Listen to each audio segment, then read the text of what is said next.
Bismillah ar-Rahman ar-Rahim. Alhamdulillah. Wassalatu wassalamu ala Rasulillah wa ala alihi wa sahbihi wa man wala. Welcome everybody to the Safina Society Nothing But Facts live stream on a cold, very cold, and we're getting more snow. Thursday afternoon, a couple hours before we pick up our next guest, Sheikh Abdullah Misra. Me and you. Yeah, we're going. And maybe if I have to be at Aisha, then someone else will go and I'll meet you guys for dinner. Sheikh Abdullah Misra, we had him on. He is, you know him, he's a scholar. He's not going to come on here. He's coming physically to our location.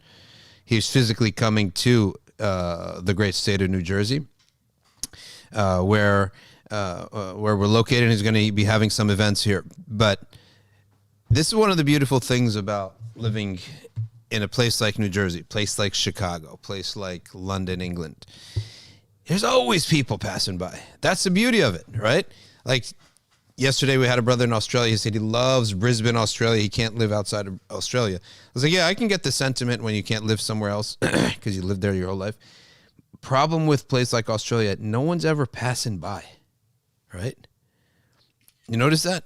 Like no one is ever passing by. It's never a situation where, oh, guess who's in town today? That never happens. You know, that's the problem with a place like Australia.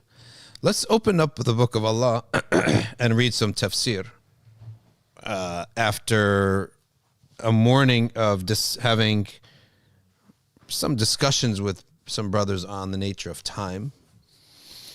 And time is something that is really experienced in the mind.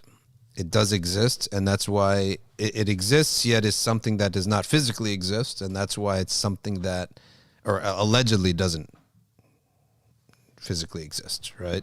You know, the new physicists do hold that it is something that physically exists.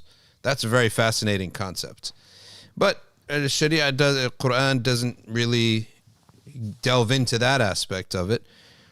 And the reason that it did bring up some discussion was because of the statement, is Allah is the divine, transcendent beyond time. So some people took exception to that. And they said, you can't say that. Time is not even a thing. I said, no, time is a thing. Definitely is a thing. Okay. And it is just not a physical thing. It is a arad, or it is a wujud dhihni, mental. It exists in your mind, in your experience. Okay, it's not something that you can, according to one understanding of time. Very, very interested in seeing what the physicists have to say about this. But point being, what matters to us is the statement and the belief that that the Creator is transcendent beyond time. That the Creator does not experience, quote unquote, time the way we experience it, or at all. At all. And time is something that exists between physical objects. Okay, so that was the only point that was important to us.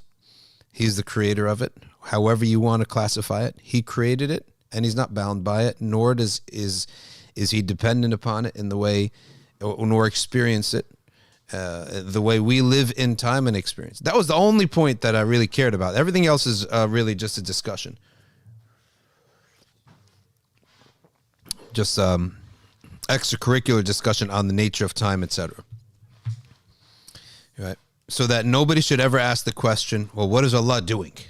What was he doing all that time? As if years and epochs were passing by before the creation of the human being, and then Allah is just experiencing that and waiting until we create, and then the day comes we're going to create Adam. No, it's not like that.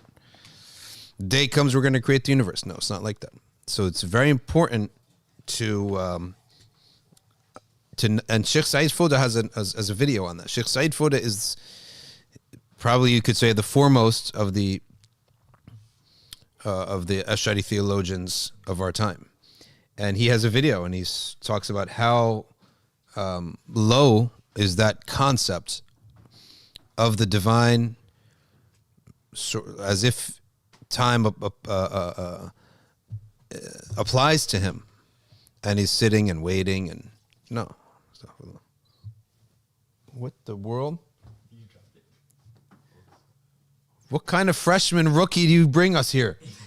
We're watering the plants, and then it's water spraying all over the place? Goodness. Better get it right, young man, or else you're fired. Okay. Does time exist in paradise? Of course it does. Just there's no ending, right? There's no end. Let's read from Tafsir, Surat al-Waqia, Surat al-Rahman, amazing surah from the Quran.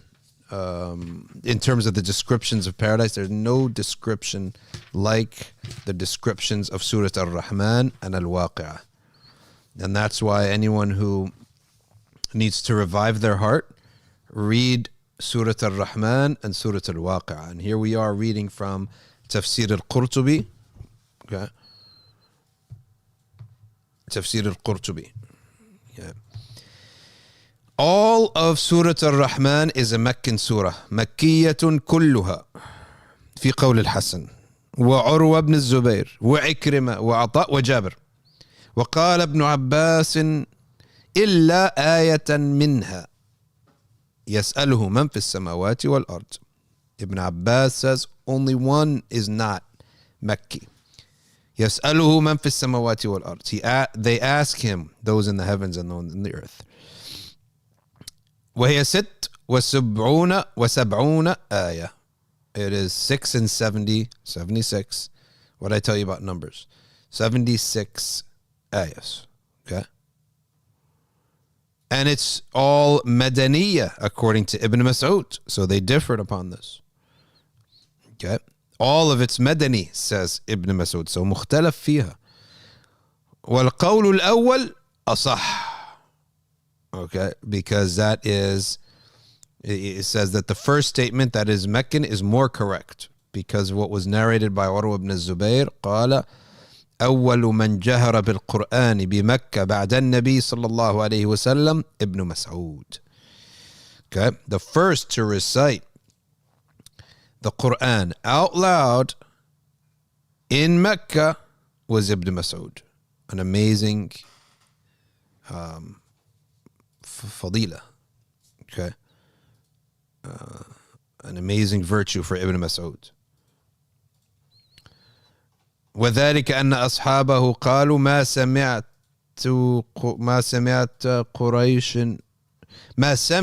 قريش هذا القرآن يجهر به قط.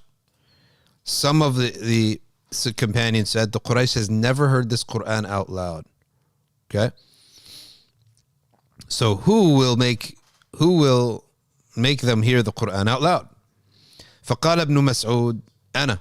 فقالوا إنا نخشى عليك. No, we're worried about you. He said, I'll recite it out loud. We fear for you. Because he was very small, physically small. Okay. And he was poor. And he didn't have a big tribe around him. He didn't have a big family.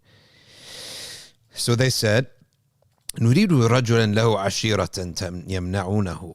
We need somebody who has a big family to protect them. فأبى. He refused to back down.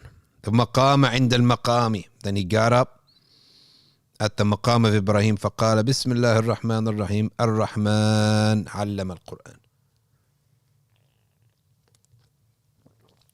So he recited Surah al-Rahman. So therefore, okay, and Quraysh is listening. So therefore, Surah al-Rahman is a Meccan surah. Okay. This is what Ar-Rahman allama al-Quran. What is the greatest mercy that Allah subhanahu wa ta'ala can have on somebody? To learn the Quran. You may think, what is the greatest mercy? A healthy life. A good family. The greatest mercy that Allah can have upon a person is the Quran. Right? knowledge of the Quran. All right? That's the greatest mercy that Allah can have somebody. Ar-Rahman allama al-Quran. He put it right next to his name. Okay. وقالوا ما يقول ابن عبد. What is this son of a slave? Okay. Saying Abd, mother of a slave. And he's Ibn Abd, the son of a mother of a slave. قالوا هو يقول الذي يزعم محمد أنه أنزل عليه. He's saying what he claims, what Muhammad claims was revealed to him. Okay. يزعم محمد أنه أنزل عليه. ثم ضربوه حتى أثروا في وجهه. They hit him until his face was red. وصح أن النبي صلى الله عليه وسلم قام يصلي الصبح بنخلة. There's also sound that the Prophet صلى الله عليه وسلم got up to pray subh, fajr, at an orchard, palm trees. Okay, and then what happened? فقرأ سورة الرحمن. He recited Surah Al-Rahman. ومر النفر من الجن فآمنوا به. Some jinn came. No, bad picks. You pick those weird facial expressions. Just pick a regular smile or nothing. It's so hard to find. Yeah, I know, it's annoying. That's why Muhammad al-Sharif used to start his little preaching sessions. He would smile before the camera was turned on so that would be the first one. I mean, most of them are super serious. I know. It could be serious, but not those weird facial expressions. I'm having a thumbnail debate with Omar as we talk right now because he's trying to make the thumbnail right away while we're streaming. We're having a ikhtilaf on the picture that he uses. So the jinn believed in him. وفي الترمذي عن جابر قال خرج رسول الله صلى الله عليه وسلم على أصحابه فقرأ عليهم سورة الرحمن من أولها إلى آخرها فسكتوا. He recited it upon the Sahaba and they were silent. فقال لقد قرأتها على الجن. I recited it one night upon the jinn. ليلة الجن. On the night in which he taught the jinn. فكانوا أحسن مردودا منكم. They replied better. The reaction was better. كنت كلما أتيت على قولي فبأي آلاء ربكما تكذبان. Every time I would recite, and it happens 22 times. فبأي آلاء ربكما تكذبان. With which sign of your Lord do you lie or reject? قالوا لا بشيء من نعمك ربنا نكذب فلك الحمد. Not by any single one of your blessings, our Lord, do we reject. No, it's not good. Maybe close to it, an inch before it or after it. So he said, not by any single gifts, O our Lord, do we reject or lie. Okay? So therefore, the Prophet was pleased with that. So therefore, it would be for us recommended to say this. لا بشيء من نعمك ربنا نكذب فلك الحمد. Okay? Not by a single one of your signs, our Lord, do we make takdhib. Okay? And some say هذا حديث غريب. Okay? But Tirmidhi narrates it in his tafsir, في كتاب التفسير. وفي هذا دليل على أنها مكية. And this is proof that it is Meccan because the time that the Prophet taught the jinn was in Mecca. Is it permissible to teach the jinn? Yes, it's permissible to teach them. It is not permissible to use them to your advantage against people. There you go. That's not bad. Not bad. Yeah, that's what's not allowed. You're not allowed to use the jinn to your advantage against people. But you can teach them. And as for searching for ways to go and like, let's meet jinn and all that, that's probably would fall under discouragement. Depending on why you wanted to do this. I want to educate the jinn. Okay, it's a weird desire that you have. I want to be a tafsir teacher for the jinn, a fiqh teacher for the jinn. That's maybe odd, but I can't say that by itself is be forbidden. Makruh maybe. Makruh because the world of jinn, you don't know what you're getting into. So it's makruh to get yourself into something that you are not aware of. Okay? That you don't know what the consequences are. But as for somebody says, I want to get involved with the jinn so that I could make so-and-so fall in love with me, now you've entered prohibition. No doubt about that. Okay? Now you've entered prohibition. Bila shak. Because what you want to do is prohibited. Therefore, the means to it also becomes sinful for you to do by the intent, not in itself. Okay? So the jinn said this. لا بشيء من نعمك ربنا نكذب فلك الحمد. Praises to you. So then he says that وروى أن قيس بن عاصم المنقري قال للنبي صلى الله عليه وسلم أتلو علي مما أنزل عليك. A man came to the Prophet صلى الله عليه وسلم and recite to me what has been revealed to you. فقرأ عليه سورة الرحمن. So he recited Surah Al-Rahman. He said أعدها. Recite it again. So the Prophet recited Surah Al-Rahman again. So he said أعدها. He said repeat it again. He loved it so much he said say it again. So the Prophet recited it again. Okay. Then the man said والله إن له لطلاوة. Okay. وإن عليه لحلاوة وإن أسفله لمغدق وإن أعلاه لمثمر وما يقول هذا بشر وأنا أشهد أن لا إله إلا الله وأنك رسول الله. So he says that this وإن له لطلاوة, this is a typo there, لطلاوة, this it has in it sweetness, and مغدق means it's satisfying, okay, and it's fruitful. The beginning is satisfying, the end is fruitful, it's sweet, and no human being can say these words, okay, and I bear witness that أشهد أن لا إله إلا الله وأنك رسول الله. So he took his shahada. وروي عن علي, it's narrated from Sayyidina Ali ibn Abi Talib, لكل شيء عروس وعروس القرآن الرحمن. Everything has a bride. Arus, I guess you could call it that, a groom or a bride, I don't know what, the special, most beautiful, I would say, I guess you could call it. Okay, and what he means by that, and he says the arus of the Quran, all right, is Surah Al-Rahman.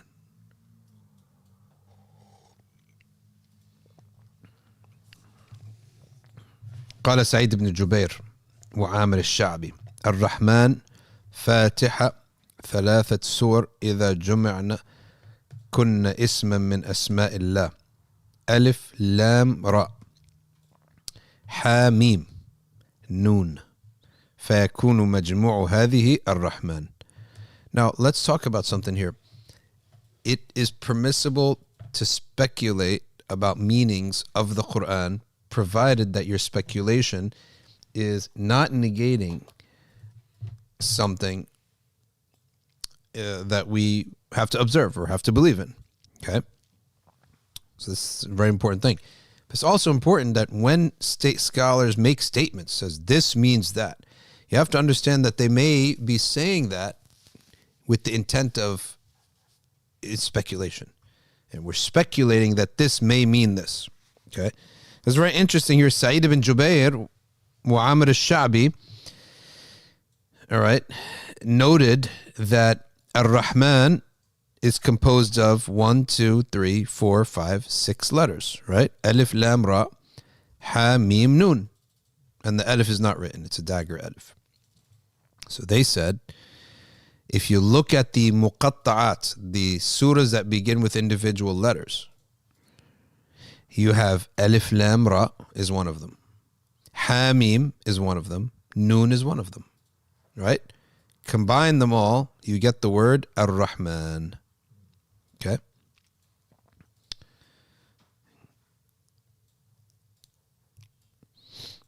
So what? Well, no, they're just making an observation. They're just observing it. They didn't make any other conclusion beyond that. Okay. علم القرآن أي علمه نبيه صلى الله عليه وسلم حتى أداه إلى جميع الناس. So Allah subhanahu wa ta'ala taught it to one person through the angel Jibreel, and that one person taught it to the rest of people. And that's how many certain things are in life, where it's like one person is given something special, some special knowledge, and it's their responsibility now to spread it to everybody. Okay. وَأُنزِلَتْ حِينَ قَالُوا. And when was this? What was the asbab of nuzul? That's the picture? No, I changed it. Okay. Because there were some nice pictures there. I don't know if I want to. Yeah. Those, go back. Oh, look at those. Those are some nice pictures. Those nice colorful ones. Something like that, bro? Yeah. Because, Even if we don't know. Like, yeah, because that's not it. it is, put that mountain, that beautiful. No, right, to the right. No, not that one. Up. There. Yeah, that one. That's nice. Because Jannah is whatever you want it to be, right? Oh, yeah, exactly. So there's nothing ever blasphemous if you say, okay, here's a picture of what I want to see in Jannah, right? That's fine. That's what you want to see. That's nice too. So he says, when was this revealed? It was revealed when they kept saying, who is Ar-Rahman? Oh, Muhammad, you keep saying Bismillah Ar-Rahman Ar-Rahim. Okay? Because Ahl Makkah says, إِنَّمَا يُعَلِّمُهُ بَشَرٌ. You know who teaches him? He keeps saying Bismillah Ar-Rahman Ar-Rahim. It's a man by the name of Rahman in Yemen, south. It's a man by the name of Rahman there south in Yemen. Okay? And he was also, some said he's Musaylim al-Kadhab, same person. Okay? So Allah subhanahu wa ta'ala then revealed Surat al-Rahman. And apparently from everything we read, it was revealed all at once, in one shot. Okay? وقال الزجاج علم القرآن أي سهله. He made the Quran easy, and therefore anybody who puts the right effort to memorize Quran, to study the Quran, will eventually, okay, learn it and succeed in memorizing it. Okay, they will succeed in memorizing it. So sahalahu, he made it easy. As long as you don't listen to music, okay, and some of the ulama said that you're forgiven for the one or two times here and there that you were exposed to something, but you're not habitually, don't listen to music habitually, constant, nonstop, every single day. Then that's what has a bad effect, and the Quran leaves your heart. So this is similar. علم القرآن ولقد يسرنا القرآن للذكر. We made the Quran easy for remembrance. وقيل جعله علامة لما تعبد الناس به. Okay. خلق الإنسان. So learning the Quran is more of a blessing than being created, because you can be created and be astray, and your life is miserable and you're harmed and you have no guidance in your life. Okay. So actually being taught the Quran and being guided in general, being taught the deen in general. Of course, the Quran is the primary source of the deen. So learning your religion in general, having guidance, is more valuable, more beneficial than of a greater of a blessing than actually being alive. Because again, you could be alive but misguided and end up in Jahannam. That's why one time it said that Uways al-Qarni is a very special person. He never met the Prophet ﷺ, but the Prophet knew about him and spoke about him, even mentioned his name. Even told Abu Bakr and Umar and Ali one time in a majlis that if you meet him, ask him to seek forgiveness for you. Ask him to make dua that Allah forgives your sins. So how valuable is this person? How special is this human being? Uways al-Qarni. Now Uways, he lived a special, a different, unique existence. He didn't own anything. He never owned anything. So what he would do is he would go to garbage heaps and he would eat from there. He would eat the scraps and leftovers that people threw in the garbage. So one day, there was some food, someone had grilled meats and there was some of the leftover bones and fats and stuff. So he was picking at it, and the dog came barking at him. So he said, "Oh dog, don't bark at me. You eat from that side, I'll eat from this side." Because we still don't know who's better. So he didn't shoo the dog away, right?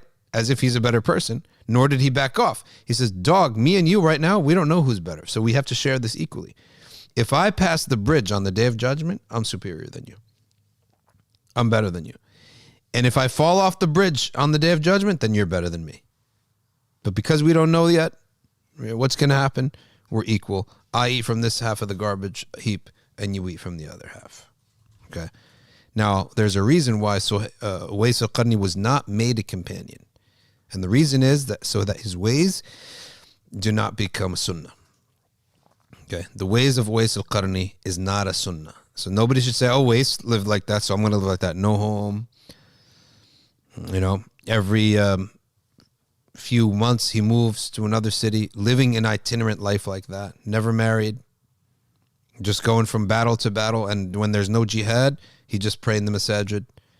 He lived almost sort of the way Sayyiduna Isa lived before in his first coming. Okay. Sayyiduna Isa came in the first coming, didn't have a home. Didn't have clothes. Didn't have, he had a garment. Didn't have anything. Okay. The way we imagine human beings to live. And he didn't live like that. Okay. By the way, this is like a fur. I'm wearing a fur, like a burnous. It's like in the shape of a fur here. It's extremely warm. This is a burnous. But it's like so heavy. It's like a fur.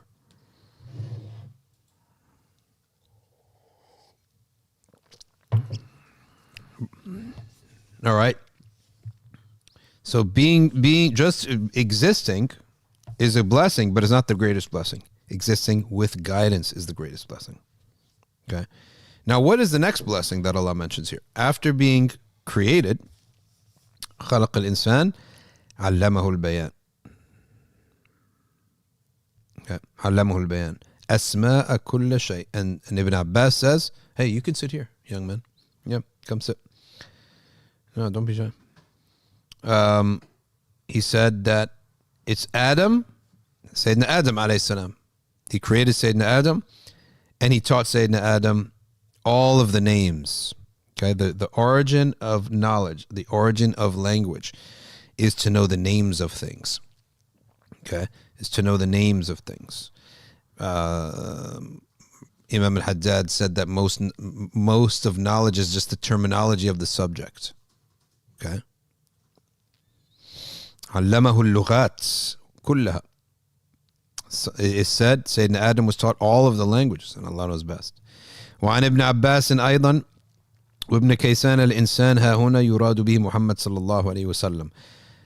خلق الإنسان, meaning the most complete person, Muhammad صلى الله عليه وسلم, is intended here. According to Ibn Abbas and Ibn Kaysan, they said he created al-insan here means Muhammad صلى الله عليه وسلم. والبيان بيان الحلال والحرام. علمه البيان, he taught him how to clarify. Bayan means clarification. So it's not just language, it's the clarification of halal and haram. والهدى من الضلال, and guidance from misguidance. وقيل ما كان وما يكون, what is and what will be. لأنه بين عن الأولين والآخرين ويوم الدين. Okay. The history of those in the past and those who are to come. الأولين والآخرين, the people of the past and the people of the future. Okay. وقال الضحاك البيان الخير والشر, good and bad, Dhahak says. وقال الربيع بن أنس هو ما ينفعه وما يضره, what benefits and what harms. So all different tafsir. Okay.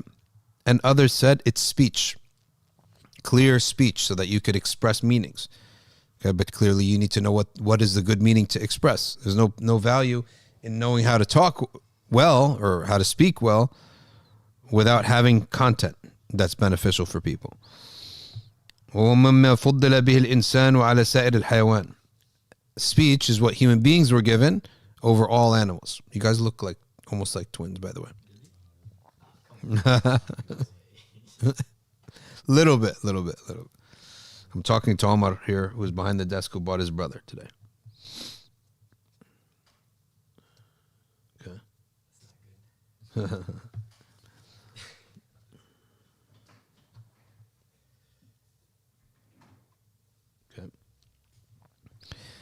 Sudi said, "علم كل قوم لسانهم الذي يتكلمون به."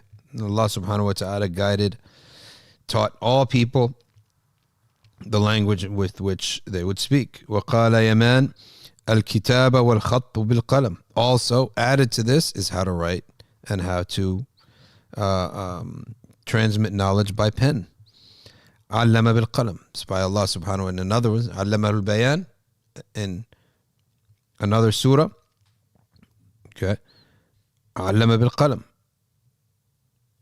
Surah al-Alaq. علم الإنسان ما لم يعلم. Taught the human being what he doesn't know. So it's very, look at the order. Knowledge of Quran is really also knowledge of the deen. Okay? Specific, Quran in specific, but the deen in general. Existence. So to exist, and really, if you think about that, we have to add to that health. To have a complete sound existence, health. All right? Ar-Rahman, allama al-Quran, so knowledge of deen. Khalaq al-insan, to exist. And then speech, language, reading, writing. This knowledge is so important because those who know how to talk, those who know how to write will always have a future. Okay, will always be beneficial. So these are three greatest blessings that a person could have, really, if you think about this. Next, he begins by now making us contemplate about things. الشمس والقمر بحسبان. Okay, the sun and the moon blank by calculation, right? Or by husban, precision. So what is the sun and the moon by precision? Well, what's missing? There's something missing there. You can fill in the blank.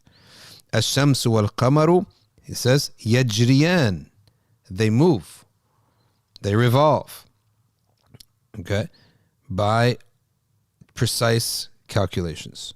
Okay, بحساب معلوم فأضمر الخبر. This is called idmar, when the khabar, the second half of the predicate of the sentence, is left out. So the sun and the moon, and then you give me an adverb, okay, or a clause, really, but with precision. The sun and the moon with precision. The sun and the moon blank with precision. Right? Idmar allows you to fill it in many different blanks. What's another example of this? Verily, actions are by intentions. Well, what are actions? Actions come to be only because of intentions. Actions are rewarded only by intentions. Some actions are only valid by intention. Right? Exactly. So what is an example of how that actually ends up being a khilaf? Wudu. So إنما الأعمال بالنيات, if the scholars understand it as being actions are only valid because of their intentions, that means I have to intent as part of the intention of the obligations of wudu. But if I say no, actions are rewarded by their intentions, then wudu. This is why the Hanafis do not obligate intention. So that means if I don't have wudu and I'm a Hanafi and someone pushes me into a lake and I come out of the lake, right? I say, oh man, I'm all wet now. Well, at least I have wudu. Okay? So you're allowed to do, so the Hanafi madhab does not obligate intention for wudu. They simply say that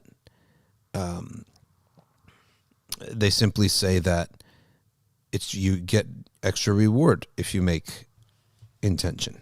Okay? Is it extra reward or reward at all? It's a reward in general. Because ibadah is only valid by intention first, right? Or is that for you? Yeah, but so wudu is a precondition. So if you fall into a lake, you have wudu, but you have no reward for it. Yeah, because it's not ibadah because there's no intention. Right? Yeah. So you only get rewarded when you make wudu. when you make the intention, but the wudu is valid. But I wonder, like, does that still apply, like, for washing off sins and stuff like that, like minor sins? I guess it would, right? Because it's Good question. Tahara, like, I think that you'd only get 'cause your not- sins wiped away if you make the intention, right?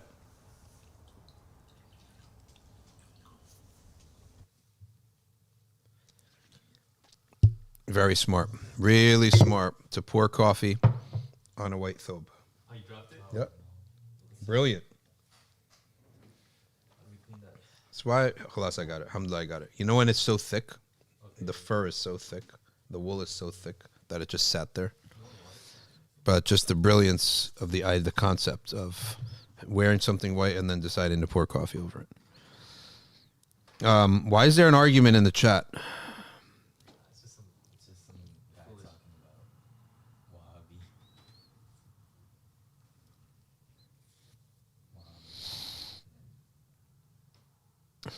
Vito Recchia. Haven't seen him in a long time.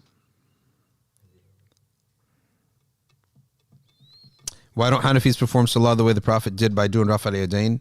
Is because they say that the narrator of that hadith didn't do it. So therefore, they hold that the Prophet may have done it once or twice, but it was not his regular practice. That's why.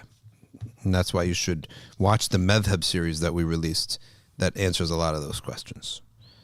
All right. So ash-shams wal-qamar, the sun and the moon, are moving in an ordained, precise manner, and because of it's so precise and predictable, it allows us to use them for keeping time.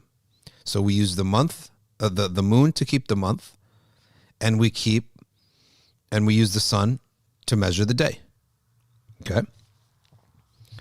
قال ابن عباس وقتادة وأبو مالك يجريان بحساب في منازل لا يعدون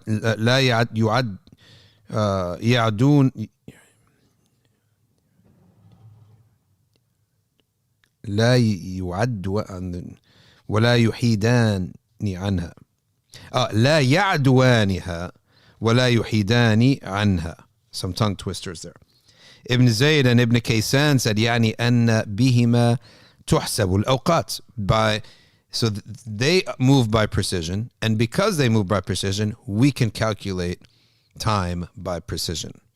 Okay, we can also calculate location by precision, because the way the location of the stars was for the ancients a way to determine your location.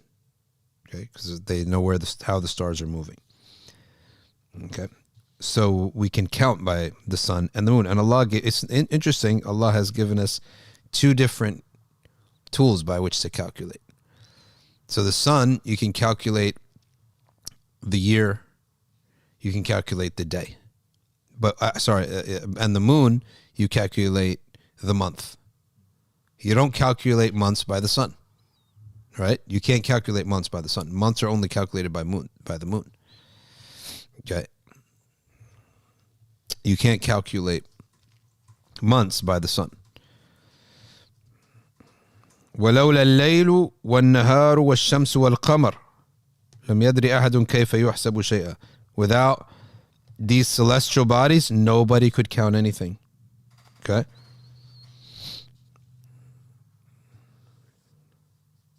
All right, you couldn't calculate anything. تقدير آجالهما أي تجري بآجال كآجال الناس. They move with precision to their locations. فإذا جاء أجلهما هلكا.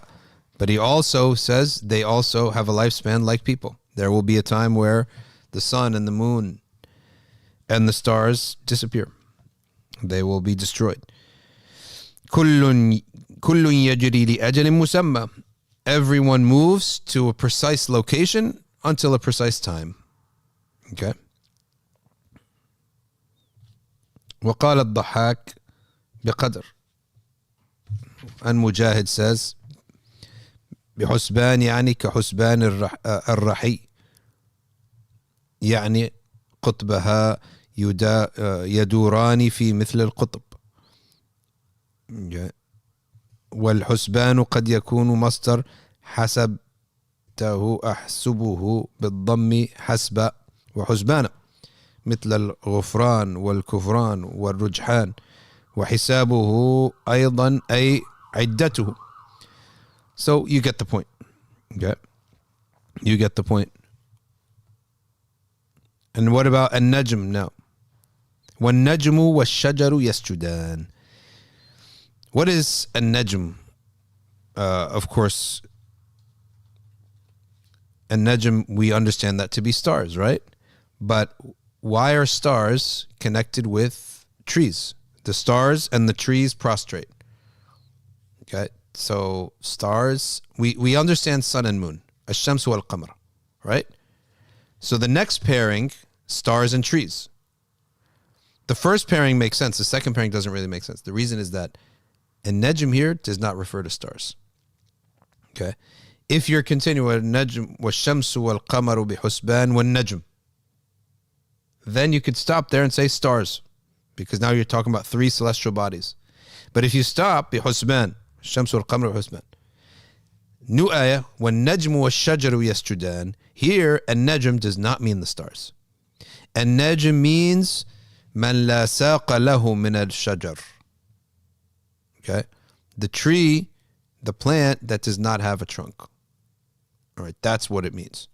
So الشجر is the plant that has a trunk. والنجم is the plant that does not have a trunk. Like ivy, for example.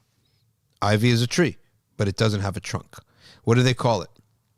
Such a plant in the world of botany. What's it called? Such a plant. They call them like creepers, right? They call them creepers because they just go down on the ground like this and they go up walls. All right. So one of the reasons that Allah created those is for the plants there, for the animals to be able to reach those leaves. So small animals can't reach the leaves of trees that are high up in the ground, in the air. So creepers are very beneficial. Okay, so the ayah says creepers and trees. I guarantee you 99% of the translations will say stars and trees. They do, right? But it's not correct. It's creepers and trees. That's what's correct. And that's what makes sense. What does it mean, yasjudan? How does a creeper or a tree prostrate when we clearly see that they don't move? The prostration here means they submit to God's will by doing what they were created to do. All of creation, except the human being and the jinn, do exactly what Allah has created them for. And that's how you fulfill. What does Sheikh Nuh translate as? The sprawling herbage. Sheikh Nuh translated as the sprawling herbage. Better than the word creepers, which is a weird term, right? So when you read Surah Al-Rahman, وَالنَّجْمُ وَالشَّجَرُ يَسْجُدَانِ, النجم here means the sprawling, creeping herbage, like ivy and many other plants like that have no stalk. Those are very beneficial for the small animals that need to eat grass. Okay? All right. So here, يَسْجُدَانِ mean يَخْضَعَانِ لِأَمْرِ اللَّهِ. They submit. They're humbled to the will of Allah, means they do exactly what Allah created them to do. If a creation does exactly what Allah creates it to do, then they are happy and everyone around them is happy. Okay? Except for those who are doing the opposite. All right? So we human beings, we should do what we're created to do. Your hand, what is its use? It has usage. Your eyes has use. Okay? Certain things your eyes were not created to do. Your eyes were not created to read and look at certain things. All right? The eyes, the ears, the genitals, your money, all these things. Okay? So that's what we have to look at. That's simply how we live our life. Every single thing that we look for, that we have in our life, control over, we have to ask, what did the manufacturer tell us, how did the manufacturer tell us to use this? All right. Someone who, children, this is what they don't know. So children may not know that you can't play throw around a mug, right? And you don't throw a ball in the kitchen. They're learning these things. So if you use every item according to the manufacturing of it, what the manufacturer told you to do with it, it's perfect. All right?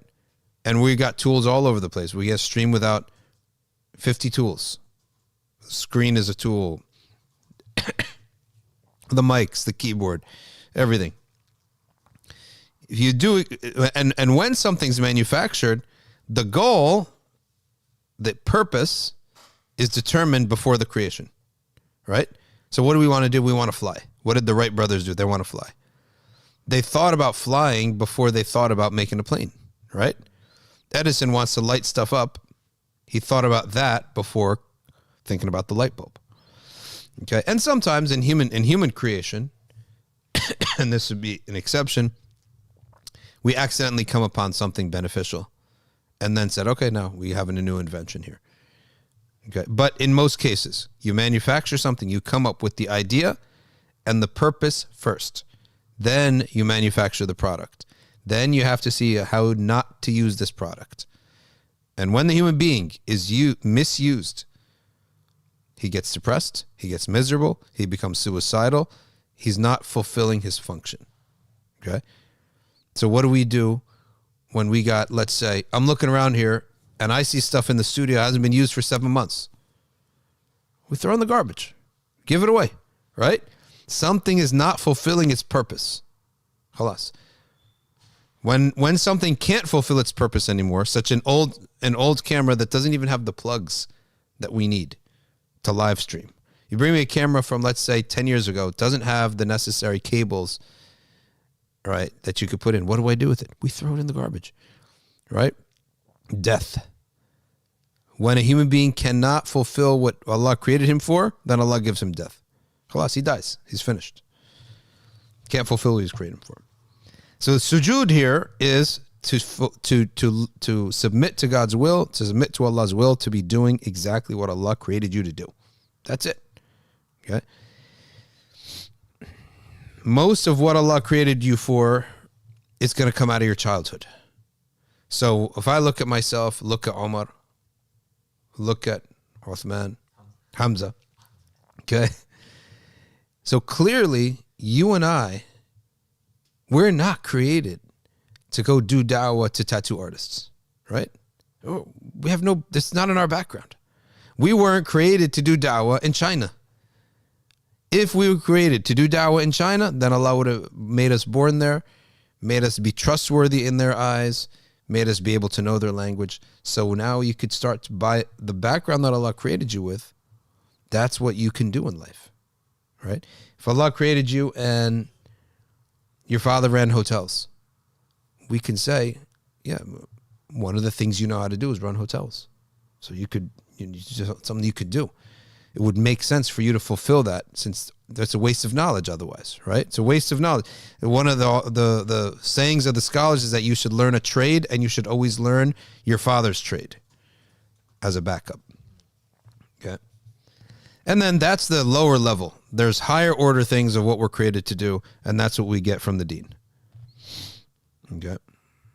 What else is Allah saying? وَالنَّجْمُ وَالشَّجَرُ يَسْجُدَانِ وَالشَّمْسُ وَالْقَمَرُ بِحُسْبَانٍ before that? Saying that to negate animism. Okay? The Western Hemisphere had a lot of animism. The worship of nature. So he's saying all of these things, musakhar lillah. They're only doing what Allah commanded them to do. So if you're ever impressed by nature, you should redirect that awe to the creator of that nature. Okay. Next ayah, وَالسَّمَاءَ رَفَعَهَا, and the sky has been elevated. وَقَرَأَ أَبُو السَّمَّالِ وَالسَّمَاءَ بِالرَّفْعِ عَلَى الْابْتِدَاءِ وَالسَّمَاءُ رَفَعَهَا على الابتداء واختار ذلك لما عطف على الجملة التي هي والنجم والشجر يسجدان والسماء رفعها. Okay, but that is one of the recitations. The other is والسماء, which is Hafs, رفعها. Okay. الباقون بالنصب على إضمار فعل يدل على ما بعده. Again, here we have إضمار. What is إضمار? It's to hide something. What are you hiding? The verb. Okay. أي وخلق السماء. Just like ووضع الميزان. وضع الميزان. الرحمن عالم القرآن خلق الإنسان علمه البيان الشمس والقمر والحسبان والنجم والشجر يسجدان والسماء رفعها. أي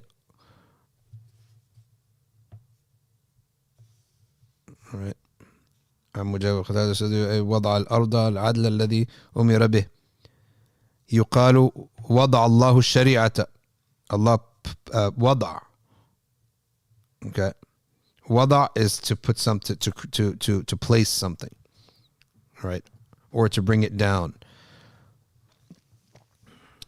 وأقيموا الوزن بالقسط ولا تخسروا الميزان. القسط here is العدل, justice. Establish أقيموا الوزن بالقسط, establish justice. وضع الميزان في الآخرة لوزن الأعمال. ووضع الميزان. وضع الميزان, he placed pure, perfect justice in the afterlife. أصل ميزان ميوزان. وقد مضى في الأعراف, سورة الأعراف, القول فيه ألا تطغوا في الميزان. Do not go to excesses when you weigh both sides of things. Okay? When ألا تطغوا في الميزان, meaning he is commanding you, when you're weighing both sides, weigh them evenly. Justice and fairness. وانطلق الملأ منهم أن امشوا. أي امشوا والطغيان مجاوزة الحد. What is طغيان? Everything has a limit. Everything has a place. All right. If you pass that place, or right, you decrease from it. هذا طغيان. الطغيان مجاوزة الحد. Passing your limit. So if I have to give you 10 and I give you 9, هذا طغيان. I'm stealing from you. If I have the right to take 10 and I take 11 from you, then that's طغيان. Simple as that. Al-Mizan here means al-adl, justice. Justice is that everything be in its place.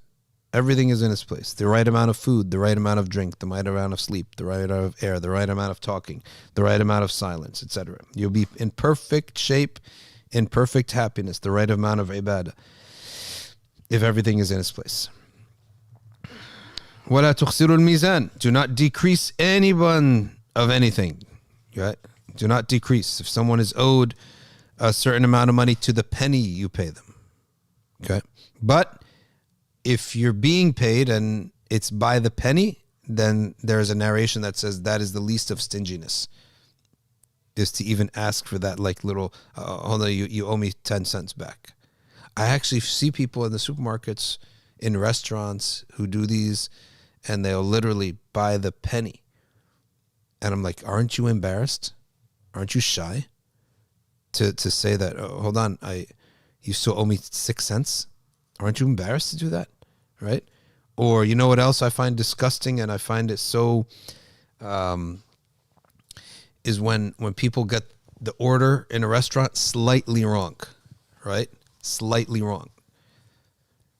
I find that to be just like, because they're going to throw the food away, right? No, it's not what I ordered.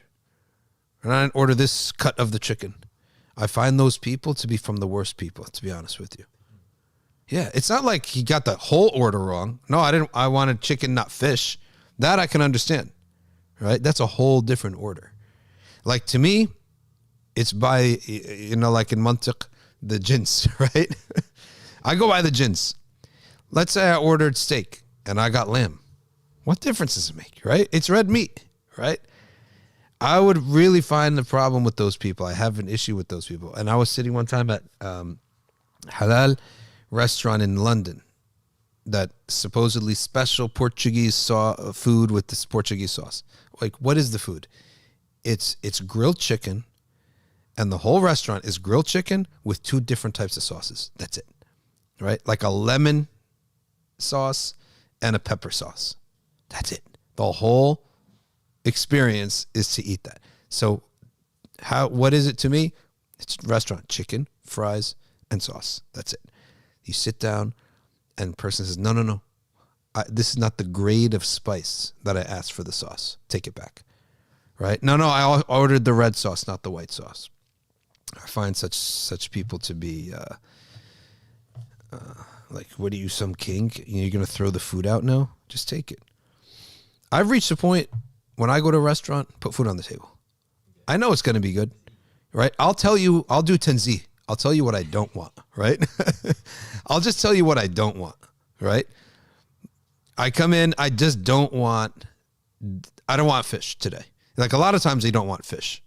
Fish is its own experience, right? I go to a Turkish restaurant, put anything on the table except fish. I do have maybe one thing I like more than the other.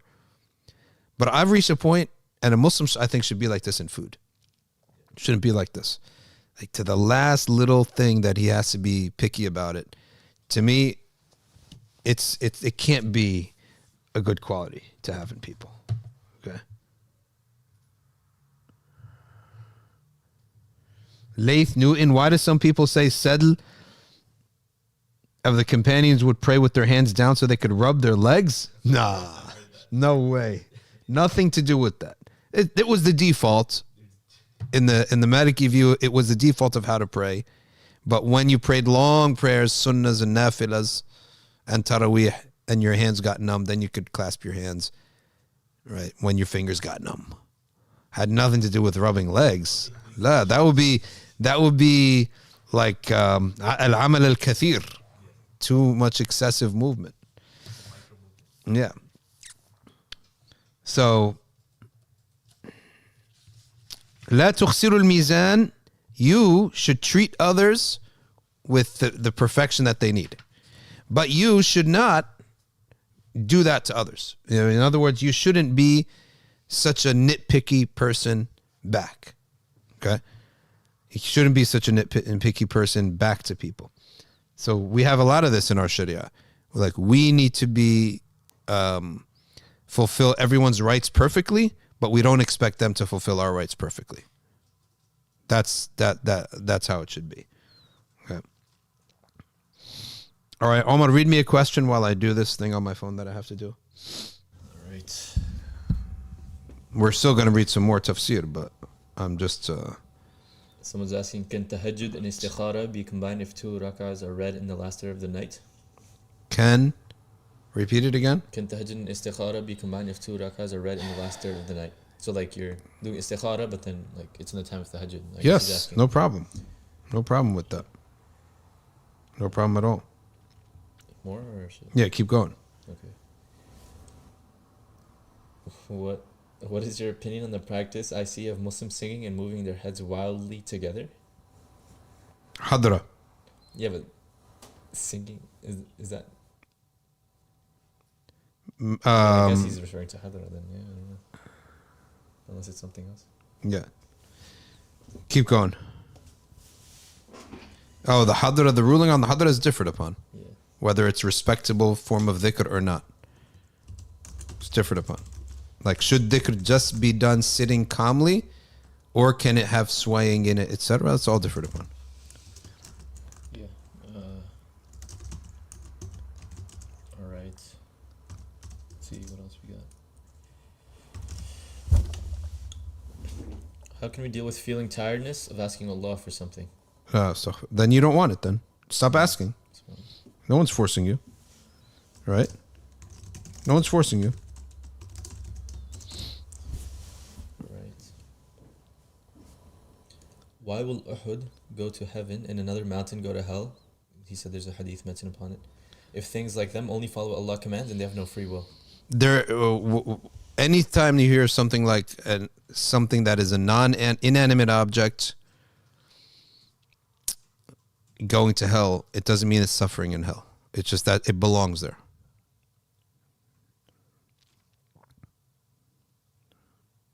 I guess that's like the creatures in hell, right? Like, it's not like they're suffering. Yeah, they don't suffer. They're meant for that purpose. They're meant for that, and they're not suffering there. So you don't have to feel sorry for them. Yeah. Or the angels, for example. Mm-hmm. No, they're angels that work in hell, right? They're not suffering. Does someone being a munafiq have any fiqhi consequence in how they're treated? Does someone being a hypocrite have any fiqhi consequences in how they're treated? The answer is no, because you don't know who's a munafiq. You really don't know. But we can say, hypocrite in their actions. Hypocrite in his actions, you can say, possibly we can say that his testimony won't count because he'd be a fasiq.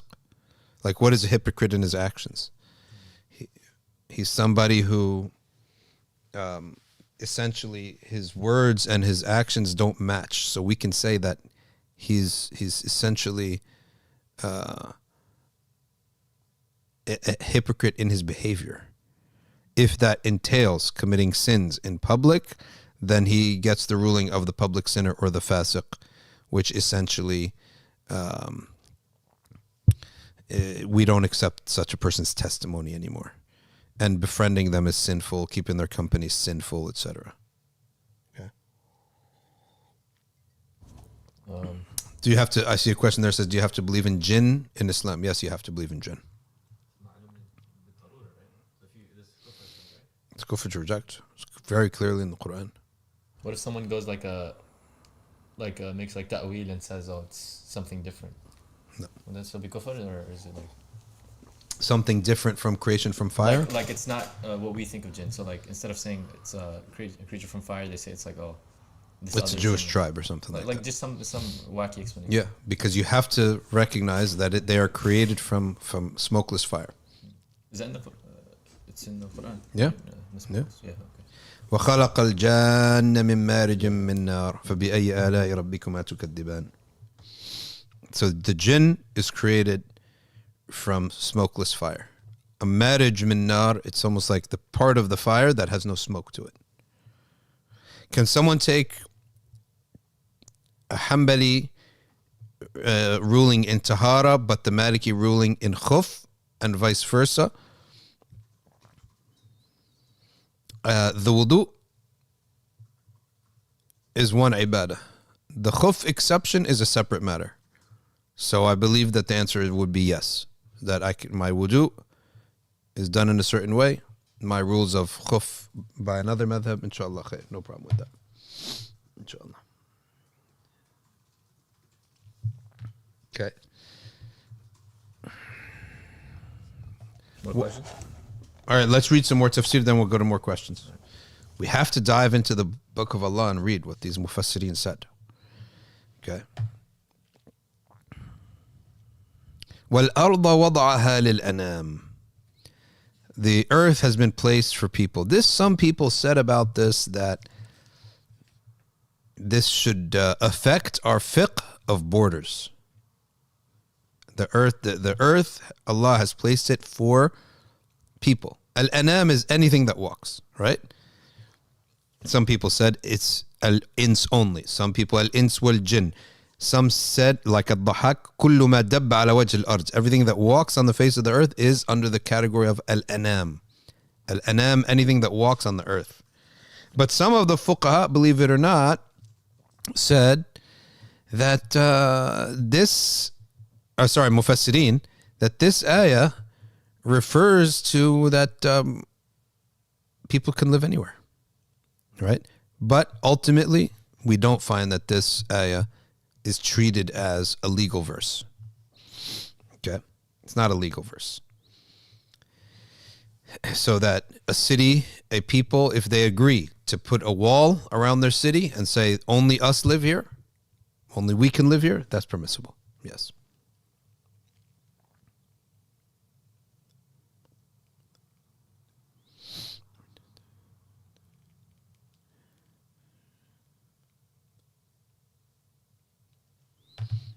Okay. وَالْأَرْضَ وَضَعَهَا لِلْأَنَامِ. He placed it for people. So there's nothing wrong with people making a walled city and saying this is only for us to live here. Right? That is permissible for them to do. كل ما يتفكه به الإنسان من ألوان الثمار. Right. والأرض وضعها للأنام فيها فاكهة والنخل ذات الأكمام. This earth, Allah ordained it with fruits, and the fruits are the sweets, the candy of the creation. Allah's candy that He created, okay, on the earth for us, right? Before there were Skittles, there's pomegranates, right? And all the junk that we eat is essentially a magnification of what Allah already created. If you notice, what do we love? Like kids love candy. And everyone loves candy and sugar. But it's a magnification of something Allah already put in the creation, right? You're just magnifying it. Yeah, strawberry flavored this, right? Even like sucrose, the sugar in fruits.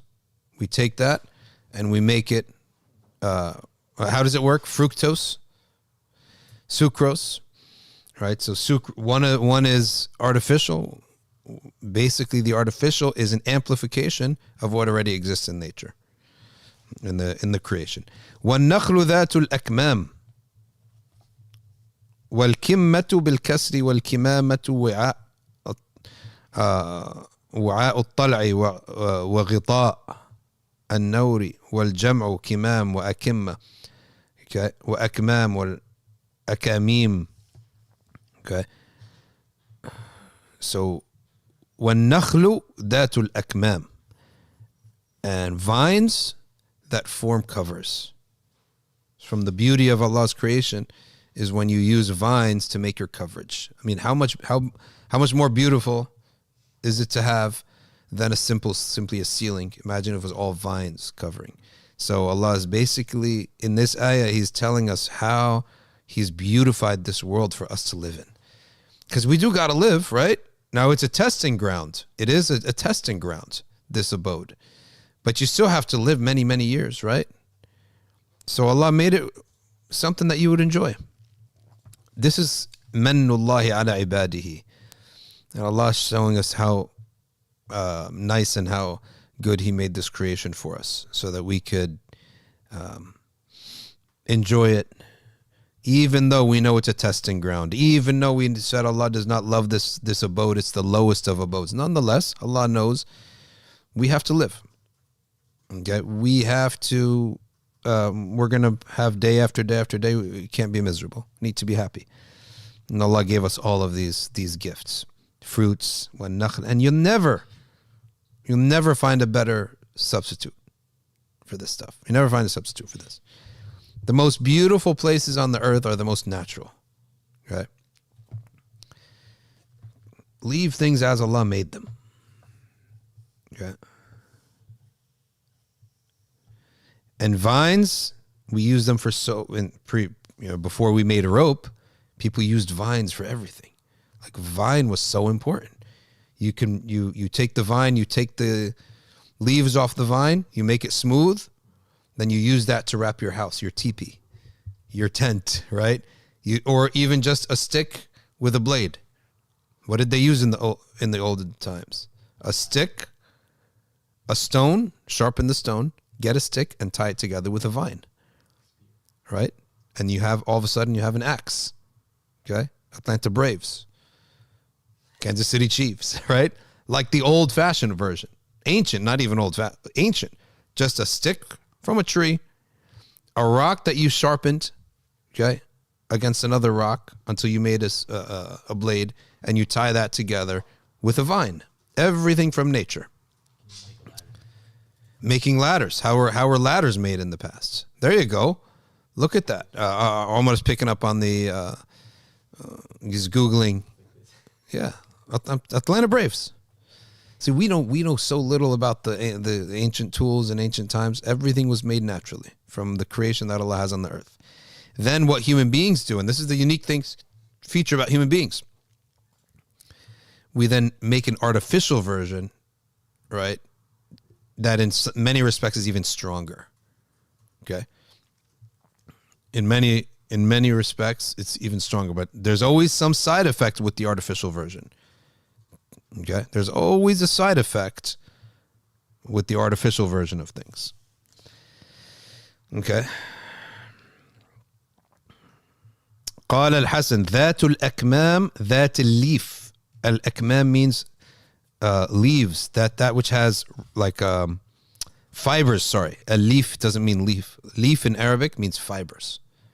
Okay, وَالنَّخْلُ ذَاتُ الْأَكْمَامِ, the fibers. The fiber, it's a very strong string, right? And a lot of it makes a rope. So a leaf in the Arabic, not to confuse leaf of a tree because we're talking about nature here. A leaf, lam ya fa, fibrous. Okay, and that fiber is extremely necessary. It's really needed. Many people, by the way, they don't realize the importance of fiber in life. Fibers are so important. It's like taken for granted. Anytime you go and for some reason or other you end up eating, you know, a cheeseburger or something, you need to go home and eat some fibers. Eat some leafy greens so you can digest. This is part of basic health that a lot of young people, they never, you know, they don't care about these things. Their immune system works really well. Then all of a sudden they get old and they don't know what happened, right?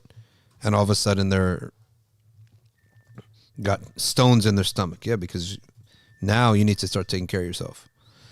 Ikrimah said, Datul Ahmal. Okay. Now, al-Ahmal, things that help you carry, right? So when they used to make ropes for wells, for buckets to go down into the well, they used to use that, use rope. Okay. So, وَالْحَبُّ ذُو الْعَصْفِ وَالرَّيْحَانِ الْحَبُّ الْحِنْطَ وَالشَّعِيرُ وَنَحْوِهَا. The seeds. Okay. Okay. Seeds. Now notice all of these things in nature reproduce themselves. That's the beauty of it. I've always done this thought experiment to myself. What would you rather have right now? 2 Porsches or 2 horses? What would you rather have? 2 Porsches or Lamborghinis or Mercedes or 2 horses? 2 good horses or 2 good luxury cars? You know what if you want to be happy at the moment, you take the 2 luxury cars, right? But if you want your great grandchildren to benefit from it, then take the horses. Yeah, I'm going to mate those horses and sell them. I'm going to take the male and female horse, right? I can't reproduce 2 luxury cars. Yeah, I'll take the Porsches and buy 20 horses. Funny. They're more expensive, so like. Yeah, but you have the choice. I can mate horses. I can produce more horses, right? How long does it take a horse to have a baby? Let's say 1 baby a year. And then let's say by year 4, it can start having babies again. I keep mating the horses, right? And then I'll just trade out some of the siblings so that I can get, because, you know, siblings. Okay. So the creation of Allah subhanahu wa ta'ala in the long term is always better for you, right? When the creation of Allah dies, it goes back into the earth, and then that's it. It's good for the earth. But I got a rotten old car. What am I going to do with it? It's just going to sit there and rot and collect rust. And so I'm going to go with the creation because you can replicate it. And it's biodegradable, right? And probably easier to feed. Hay or gas? Hay. Easier, cheaper. So the creation of Allah, we always see that it has these shortcomings, that it's slower, etc., blah, blah, blah. But it also has, in the long term, is way better. Okay? There's never been a problem, right, with the creation of Allah destroying the earth. It's always human things that destroy the earth, right? There's plastic stuff everywhere, metal everywhere, right? Also, there's no fashionability when it comes to the creation, right? Like, you could have a car now, and in 10 years, I'm sick of this car, right? But there's no such thing as a 1970s horse, right? No, I need the 2023 horse. No, horses are horses. There's no fashionability. It's never going to go out of fashion, right? And that's another thing in the creation of Allah. If you're selling pomegranate, I'm fascinated by this company, Palm. All they do is make pomegranates, right? You know why I like this company? Like, a pomegranate is a pomegranate from 1,000 years ago to another 1,000 years, right? Skittles, however, has got to change with time, right? There's going to be a generation that comes, I don't like these Skittles anymore, right? There's going to be a generation that comes, I don't like this food. So when you're artificial, right, you're subject to moods. But nature, human beings have always loved this food, like meat. Tell me this: meat, potatoes, okay. Then for dessert, you get pomegranate. You can feed someone that from 1,000 years ago, anywhere in the world, and 1,000 years from now, they'll still enjoy it.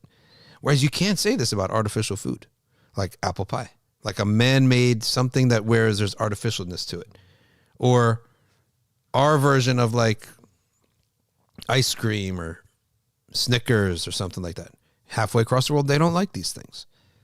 All right. So this is where you got to look at the nature of the nature and creation is always superior. Okay.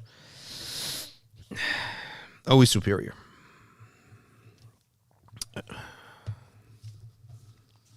وفي الصحاح والجل بالكسر قصب والريحان الرزق والحب ذو العصف والريحان. So what is الريحان?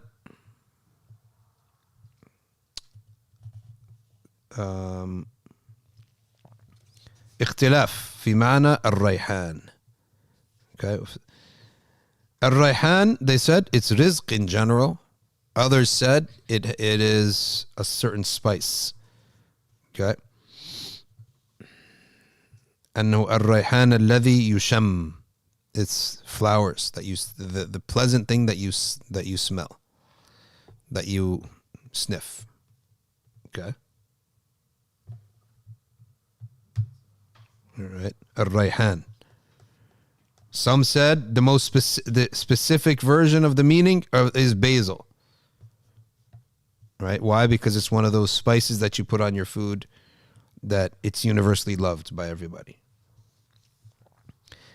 All right? But وَالرَّيْحَانُ كُلُّ بَقَلَ طَيِّبَةٍ تُرِّيحْ سُمِّيَتْ رَيْحَانًا. Every spice or every natural thing that has a good smell is a rayhan. So when you see the name Rayhan, male or female, Rayhana or Rayhan, what it means is every pleasant smell.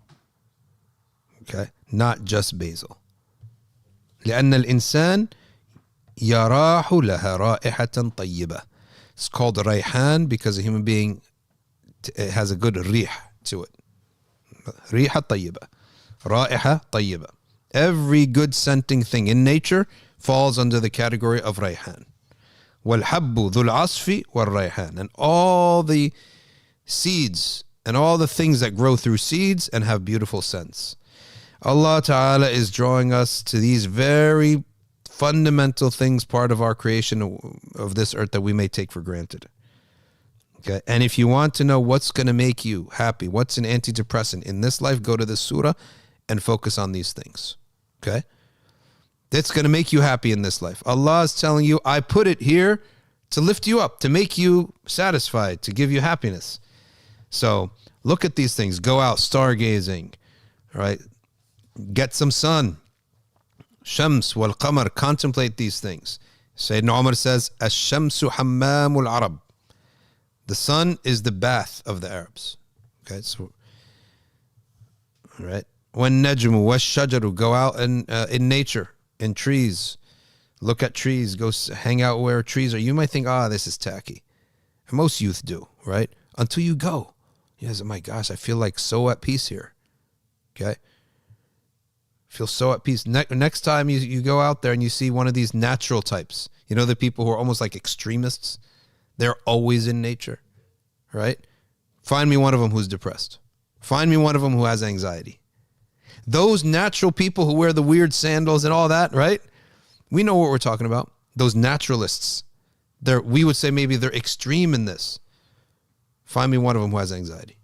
Find me one of them who's not so happy you're almost disgusted how happy he is, right? Like he's so happy, so up all the time, you're almost weird. Sometimes it's delusional. Yeah. Like they're just in another world. Like they've almost overdosed on happiness that Allah gave them, right? If you're feeling down, take a dosage of nature, right? It's impossible to be down and to be so immersed in nature. I remember one Turkish sheikh, he said, anybody who's down, we don't just tell you to do dhikr. Start planting. Get involved in planting if you're down, right?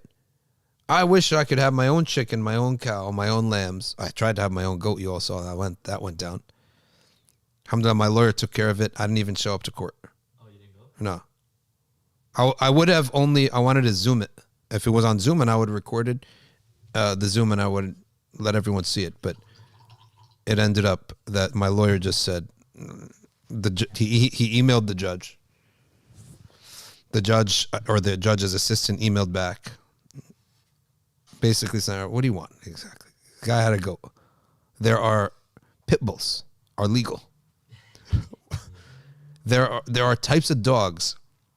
Okay. There are types of dogs that are so vicious, they're all legal. Some people keep like pumas in certain states. It's insane. So they said, charge like $200 or something like that. Paid. did they Ridiculous. put the goat in like the stall? Yeah. No, like you know how like they have Huh? the goat in the quarry. Yeah. Seriously? That would have been funny. Like Bring the goat with me. imagine that like the goat in the Testimony. testimony. Instagram, Joe Barta is saying, have you said you can ask angels for help? It is a hadith of the Prophet. And I'm telling you, you call it, if you want to say it's weak, if you want to say it's not sound, well, there are many such narrations. And if it's weak, we act upon weak hadith as long as we're not saying haram or obligatory. What is the rule on weak hadith? You can act by a weak hadith as long as you're not saying an obligation or a prohibition. The hadith says, if you are lost in your desert, say, Ya ibadallah a'inuni. Oh, slaves of Allah, help me. You're lost in the desert. You're all alone. The Prophet ﷺ said in this hadith, oh, slaves of Allah, help me. Say this. Okay? Because, the hadith continues, Allah has angels everywhere doing different jobs. So, no, it's not me who said it. I'm transmitting to you a hadith of the Prophet ﷺ. Who acted upon this hadith? Imam Ahmad ibn Hanbal. When he was lost, him and his group, they were lost on the way to Hajj. So what did Imam Ahmad say? He said, we act upon that hadith. He said, Ya ibadallah dulluni ala tariq. O slaves of Allah. Angels, living slaves of Allah around us. We can't see them. Ya ibadallah dulluni ala tariq. Okay? Show me the way. And they showed him the way. Okay? Who else did this? Imam al-Nawawi, based on another hadith in which if your horse runs away, say, Ya ibadallah ihbisu. Oh, slaves of Allah, stop my animal from running away. So Imam al-Nawawi saw his teachers doing that one time. Okay? He says that he saw his teachers, animals was running away and said, Ya ibadallah ihbisu.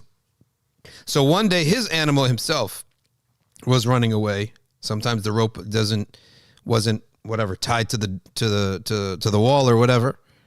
So he said it. Ya ibadallah ihbisu. And I saw somebody who taught this story talk about his dad. He said, my dad went for Hajj, got to the airport in Damascus, Syria, realized he had the wrong passport. He had his outdated passport. Now he's got to drive back home and he may miss the flight. So the whole way home, he kept saying, Ya ibadallah ihbisu, Ya ibadallah ihbisu. And the flight got delayed. So he got his passport and went back, made Hajj. Okay? Why we do this thing? Because the Prophet ﷺ told us to do it. If you don't want to do it, don't do it. It's weak. It's a weak hadith, so you don't have to do it. No one ever said it's obligatory to do it. Okay? More angels to help us. Yeah. Yeah. Well, why would you not do it if the Prophet said, Ya ibadallah ihbisu? Okay. Let me go and tell you right now, where is the narration of Ya Ibadallah ihbisu? I don't know why it's bothering people so much. I also said in another video that some of the fuqaha, they made qiyas upon the martyrs. Martyrs are living, not dead. And I don't make that qiyas, but I'm telling you they made that qiyas. Ya Ibadallah ihbisu. I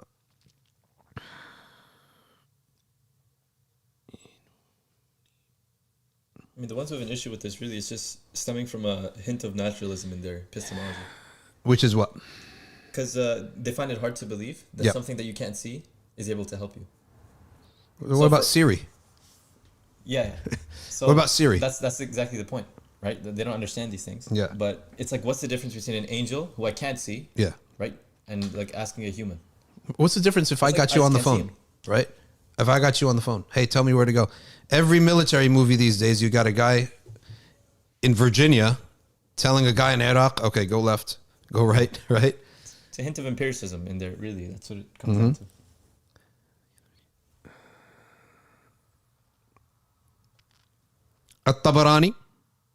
الطبراني narrates قال حدثنا الحسين ابن إسحاق التستري. By the way, you want antidepressant, you want happiness and upliftment, every mention of angels, all talking about angels. Okay?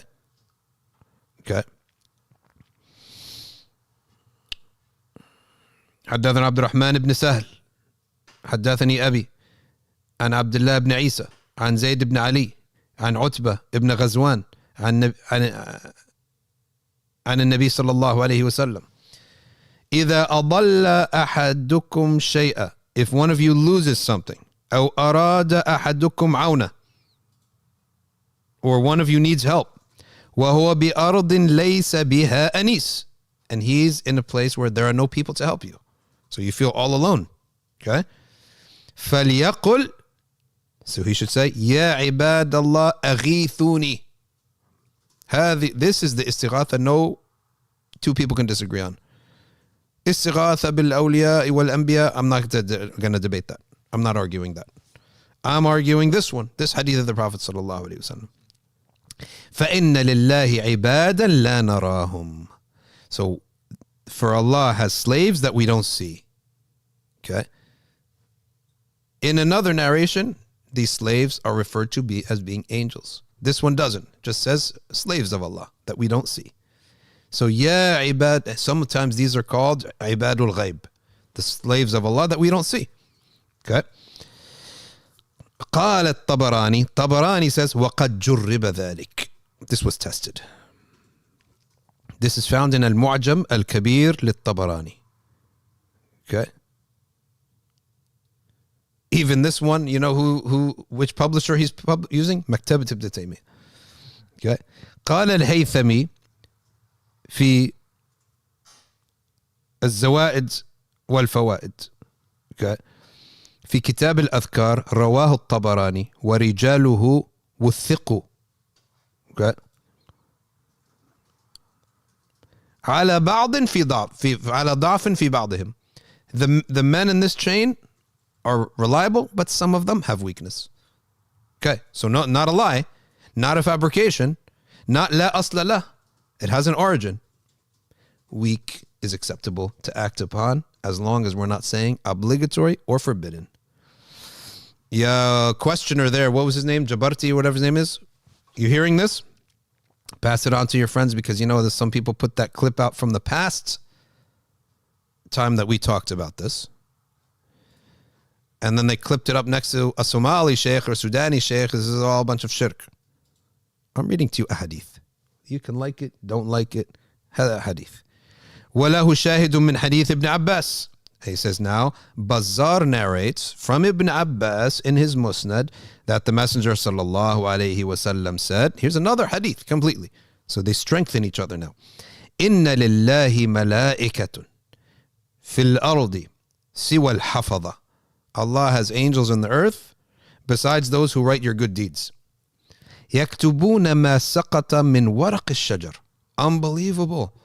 They even write down what fell from the trees, what leaves fell from the trees. Imagine the diqqa, the detail of what is being documented that's happening on the earth. When you see a good company, everything's documented.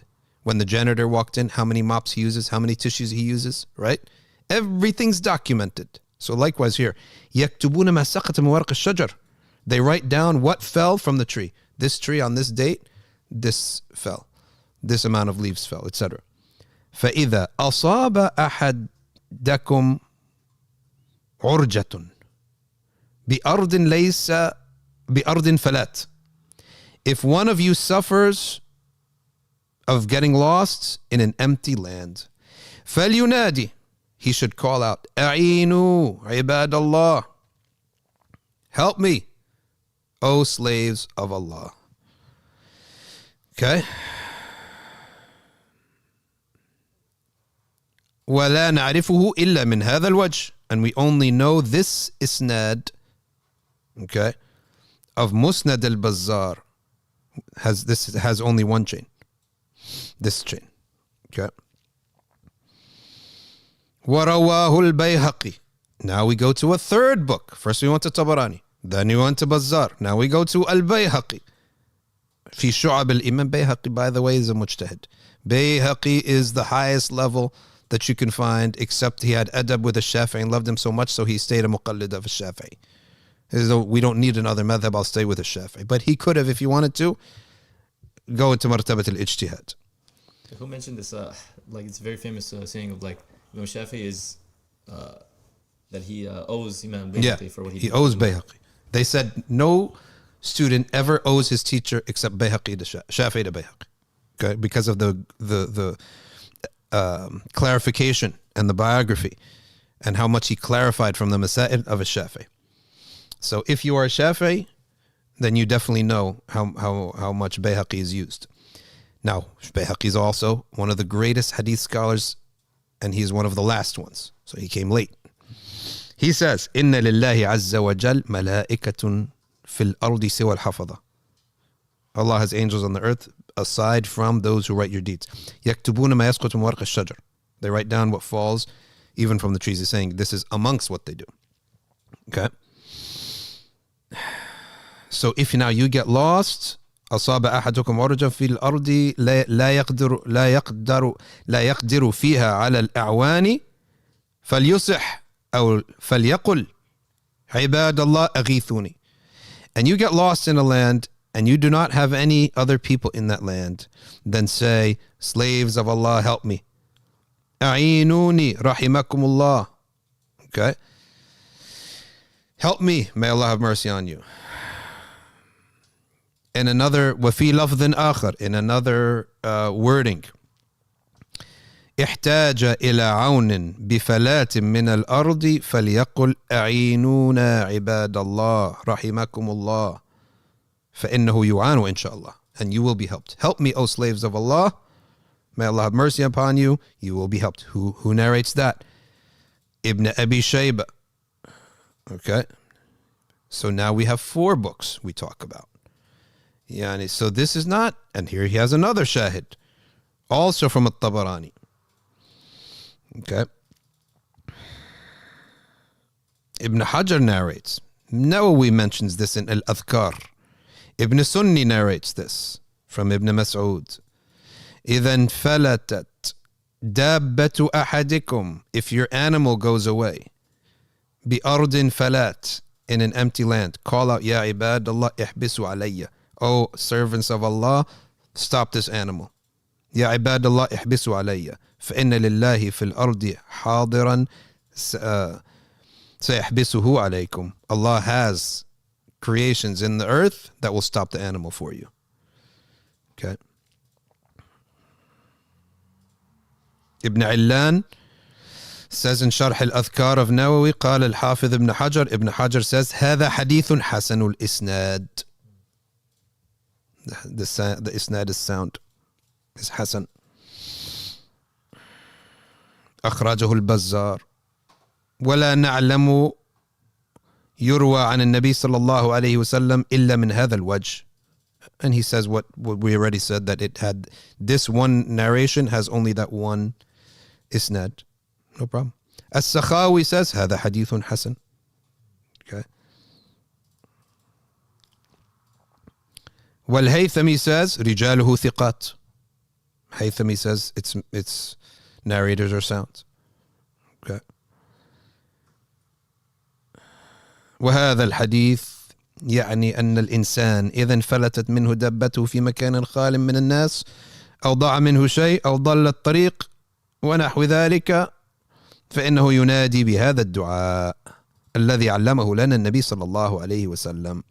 If you're lost or your animal's going away and you can't find it, do what the Prophet صلى الله عليه وسلم said. يا عباد الله أغيثوني. O slaves of Allah, help me. يا عباد الله احبسوا علي. And in that case, he will find himself being helped and he will find his animal stop running away. So what's the problem exactly? You know what? I like nothing but facts. We're not going to do qiyas. No qiyas. As it is. That's it. Stop right there. Okay? I like the airtight fact. If you're right, you're right. You're wrong, you're wrong. Narrate the hadith as it is. Khalas. Call it a day. Yeah, but you can't make a qiyas. You can't be certain with a qiyas. Okay? This is قال وروى النووي في الأذكار قلت. Okay, Nawawi says in his Adhkar, this hadith عن ابن السني. This hadith is narrated from Ibn Sunni. Then he says, قلت حكى لي بعض شيوخنا الكبار في العلم. One of my teachers in knowledge, Imam al-Nawawi saying, one of my teachers in knowledge said, افتلتت له دابة بغلة, a mule was running away from him. Okay, and he knew this hadith, so he started saying it.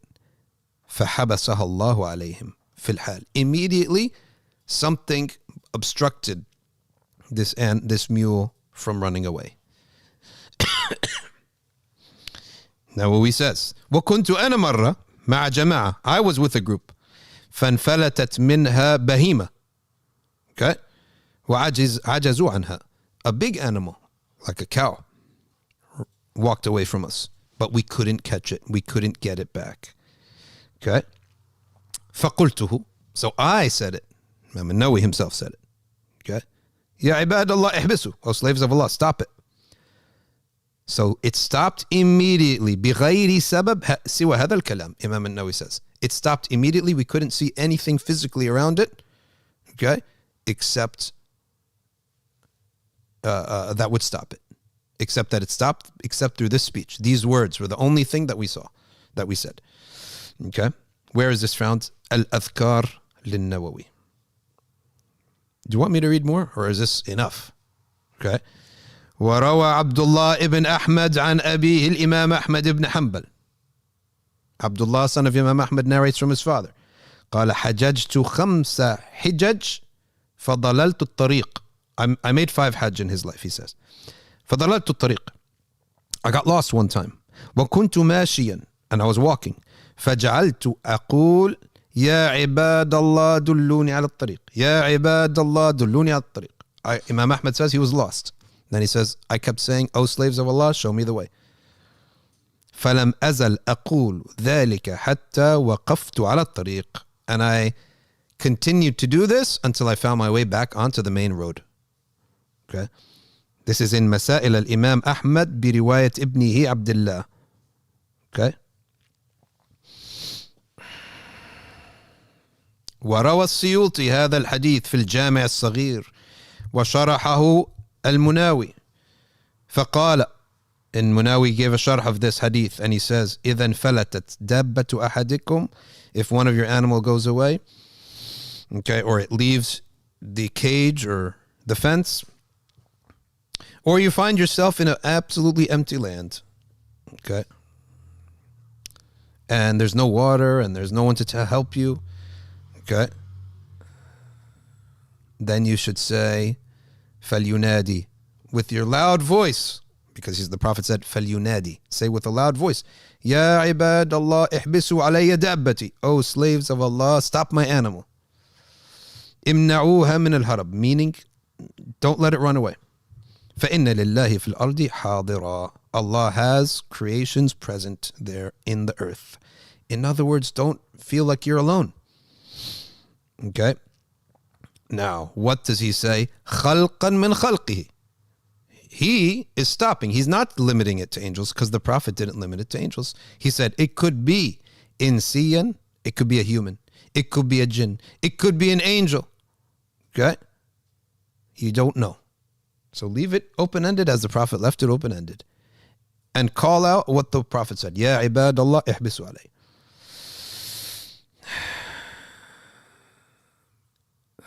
If فإذا قال ذلك بنية صادقة وتوجه تام حصل المراد. If you said this with ikhlas and following the Prophet sallallahu alaihi wasallam exactly what you're doing, right?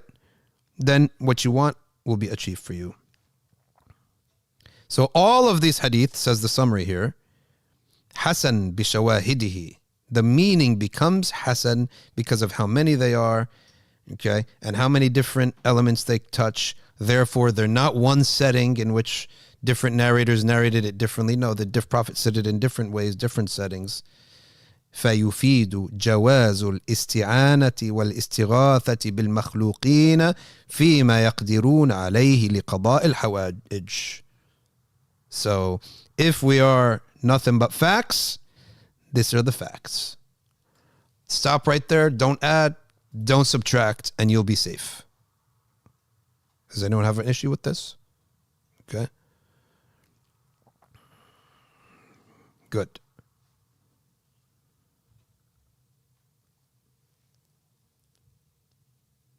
Okay.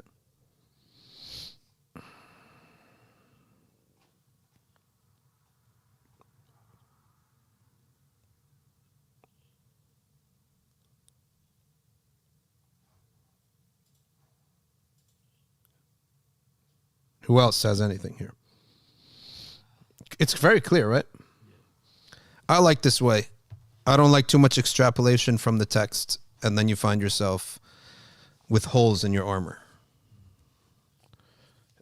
Contemplation of nature. We talked about Surat al-Rahman. Interacting with nature. Contemplation of malaika, reading about malaika.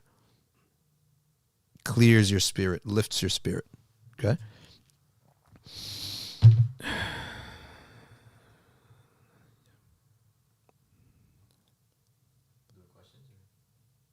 Yeah, I guess we can stop here.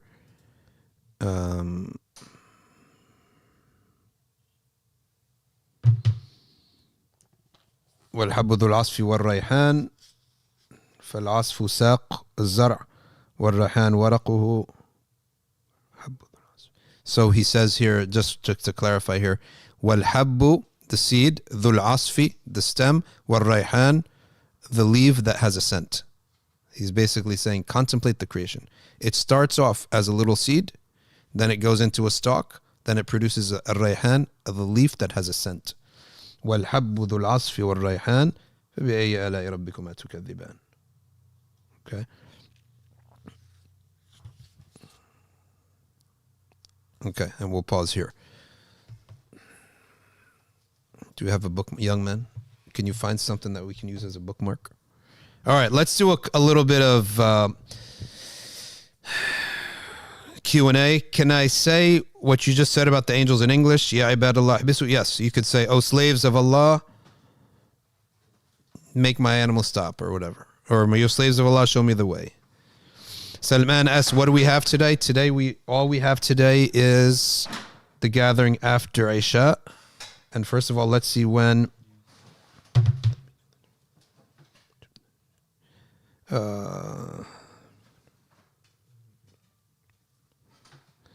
let's see when we're going to pick up Sheikh Abdullah. Okay, the flight. No, it shouldn't be delayed. Delayed probably outbound. Going back. Toronto to Newark, 8:50 p.m. So no, we'll do the majlis at the mosque. Well done, young man. We'll do the majlis at the masjid, and then we will go and get Sheikh Abdullah. Inshallah. Couple questions. Found Soul says, lovely session, so many beautiful insights. Jazakallah khairan wa iyyakum. Emerald, can women come in the live stream location? Because it's a pretty small location. You could come if you have like your husband or brother or son. And the days in the summer, if I bring my wife, then it's a session that should have no haraj in it. What is considered free mixing? I have witnessed Tijani group, dhikr, and the men in the same room without a barrier. The free mixing that we hold to be unlawful is the free mixing that A, has no reason, or B, in which the bodies are so close together that they would touch each other, or C, that it'd be discouraged and considered blameworthy, that which has no reason and you're so close to each other, it could allow for someone to be staring at somebody else. Okay, but the if there is a reason for that, such as a doctor's appointment, such as a meeting, or that's a necessity, then you're obligated just not to look with pleasure. Okay. As for masajid, we don't believe that there has to be a barrier there, but if you have a barrier, it is you're definitely in a safer position. But we don't believe you have to have a barrier, according to Sheikh al-Maghili, many shuyukh that we asked that question to. What is the age limit to come to your youth home? You do have a young Muslim spot, right? No, we have a youth events. The youth events take place in the masjid and they go out. We don't have a youth home. Are laymen permitted to read books without a teacher? Yes, you can, right? You can read books. Books were meant to be read, but the key is you have to ask before you jump to a conclusion. If you don't understand something, even when you do understand something, you need someone to bounce it off of. But books are meant to be read. So read, but just ask. Have a human being in your life that knows these books. Okay? Go up to this question here on Instagram. Mustafa says, how do we deal with doubts regarding the reliability of our logic, i.e. it could be flawed?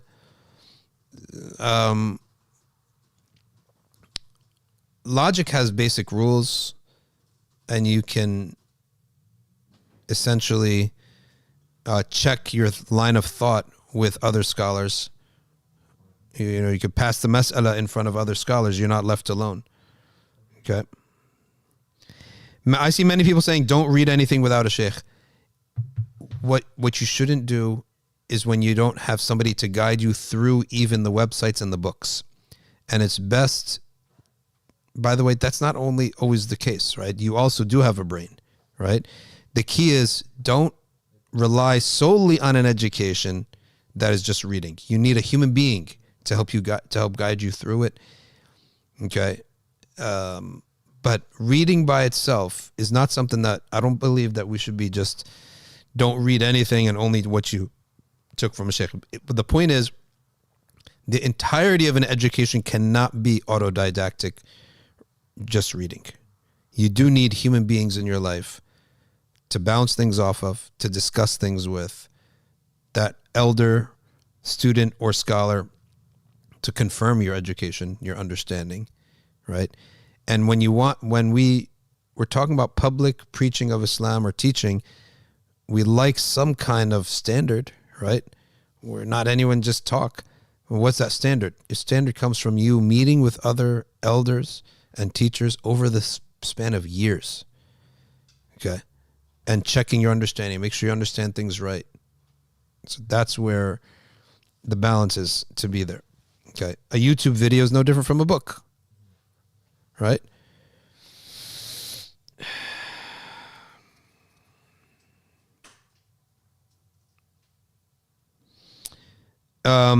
Who said that you can make a walled city and refuse entry? You can't prevent people from entering. Who said that? Of course, there's nothing that says that. What in Islamic law states that I cannot build a wall around my village and that I have to keep the door open all the time?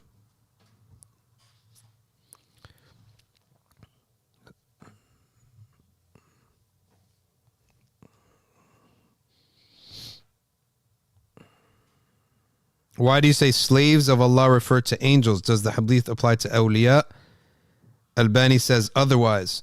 One hadith says, Ya ibad Allah, and then it says that Allah has angels.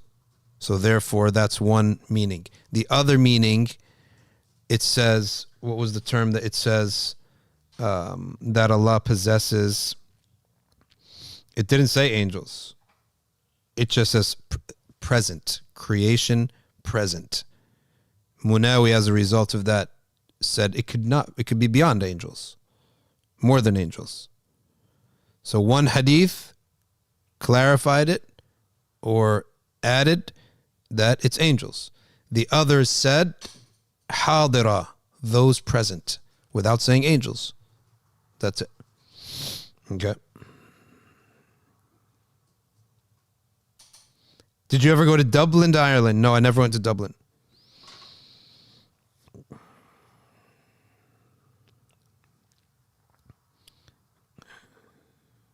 What's the significance of a misbah or having a sheikh bless your misbah? I'm not heavily into this stuff. Okay. I'm not heavily into this stuff. Okay. The dua of the sheikh is good. Yakfi. Okay. However, I also don't say that things that have no meaning at all. Right? To have something of your father, something of someone you love, it does have a meaning. The meaning is that it makes you feel connected to that person. Is it what is the nature of that connection? It's emotional, I would say. Right?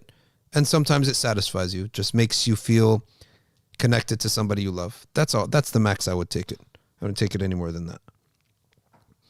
What are some tips on acting on knowledge? Suhbah is the best thing. Suhbah is the best thing. Here's a kid asking, can I say Ya ibad Allah while I'm taking my exams?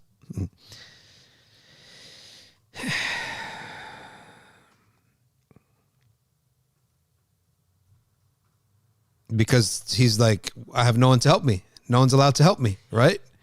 No one's allowed to help me on my exams. Can I say Ya ibad Allah? I'm not going to say yes or no. I can't say yes or no. How much emphasis should we put on dreams? It shouldn't be the directive factor of your decisions.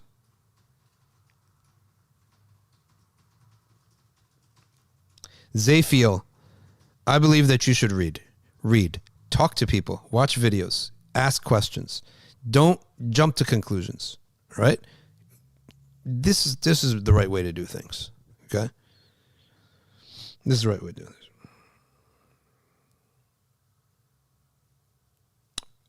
Do people know who they are when they're resurrected in the akhirah? Yes. The Prophet ﷺ was asked about this, and he says, your intellect is with you. You will know who you are, and you will know everything. Okay? Was Sultan Muhammad al-Fatih the leader, the person of the Constantinople Hadith? Yes, he was. He was the Amir al-Salih, Ni'ma Amiru Dhalik al-Jaysh, the blessed leader of the blessed army. If someone says, I miss you, but you don't miss them, is it permissible to say, I miss you out of adab? Yes, it is. Those adab is permissible to tell lies in. For example, you can't be invited to a dinner and someone says, what do you think of the food? You have to say it's good. Okay. There was one time a woman who came to Abu Bakr, Sayyiduna Umar ibn Khattab, with her husband. Her husband says, she said, he divorced me. Okay. The Umar ibn Khattab said, why? The husband said, right, I asked her, do you love, the wife said, he asked me, do you love me? And I refused to answer because I didn't love him. So he kept saying, do you love me? And I refused to answer because I didn't want to lie. So he says, okay, you don't love me, then I divorce you. Okay? And the husband was all upset. So Sayyidina Umar said, no, this is something where you can tell a lie. You can lie here. You have one? Let's hear it. Instagram question. What does he say? Yeah, I answered that one. He keeps spamming it. So. Yeah, I answered the question. If you don't trust your intellect, ask someone else and ask a third and a fourth and a fifth. And when you see that they're saying the same thing, then you can trust it. It's a self-defeating question, though. Because you're using your intellect to say your intellect is not. It's a self-defeating question because you're using your intellect to doubt your intellect. Okay. You can't go around your intellect. Yeah. That's one of the things. Like, you got to be able to trust that you are seeing what you're seeing, hearing what you're hearing. You have to be able to trust those basic perceptions. So, like, you trust the fact that your intellect is saying that it's not trustworthy, right? That's what you're trusting. Yes. So you are trusting. You're trusting your intellect in determining that your intellect is not trustworthy. You're in a paradox unless you have a reason to trust that, to say that. Okay. Another one if you want. Well, some people say that the Ottomans practice a lot of innovation and therefore the Blessed Army is not the Ottomans. The Ottomans were they one block of people who all behaved the same exact way all the time? You kind of use your brain, right? The Ottomans. What is the definition of the Ottomans? It's like the people who lived under the political entity which was known as the Ottoman Empire, Dawla al-Uthmaniyya. Do you know how many people lived under that entity? Do you know how many sultans lived under that entity? Is every single sultan living the same exact beliefs, same exact practice, same exact behavior, same exact policy? Of course not, right? So they could have amongst them those who were good and those who were not good, right? Overall, their aqeedah throughout the whole and their fiqh was the same. Hanafi Maturidi, right? That we can say was the same. Their ethnicity we can say was the same. That's it. Well, their tongue maybe was the same. Beyond that, every single one of them was his own unique person. I didn't mean to tell the brother use your brain, but I'm saying in general. When we say something like the Ottomans, the Umayyads, the Abbasids, how many human beings are we talking about here? At what blanket statement can we say for all of them? Very few things. Okay. When we say the Ottomans were Hanafis and Maturidis, do we think every single sultan and emir and khalifa of them knew what that entailed? Was every single one of them a doctor of the law, a theologian? Of course not. Was divorce on the basis of not receiving the same love a valid excuse for it? Sayyiduna Umar did not like divorces for those emotional reasons. He says, where is the responsibility? Sayyiduna Umar would say. If a Malik was the only prophesied Imam, is not best to follow that madhab.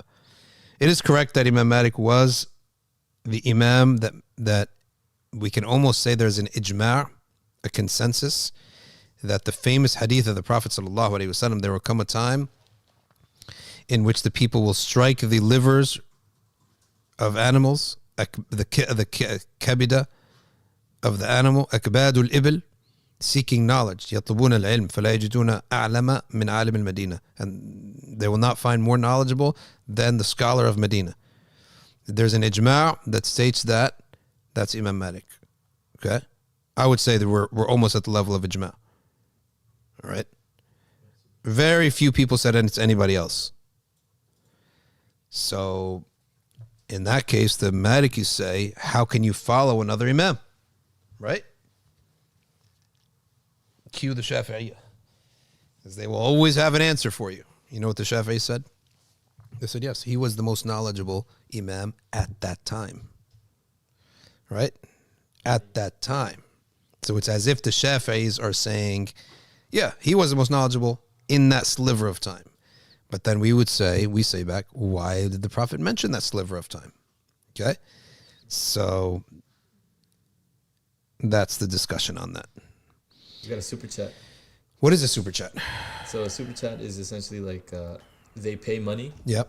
To say certain things. Okay.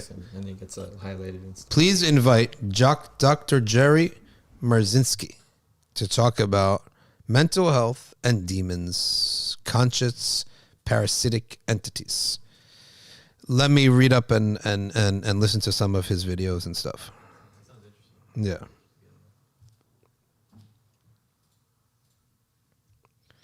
The area covered by the tree with 100-year-long shade covers an area of 2.5 sextillion acres, equivalent to the surface area of 19.6 million Earths. Subhanallah. All of this is from Luqman Rashid, who's talking about... looks like I missed the original one. I missed the original one.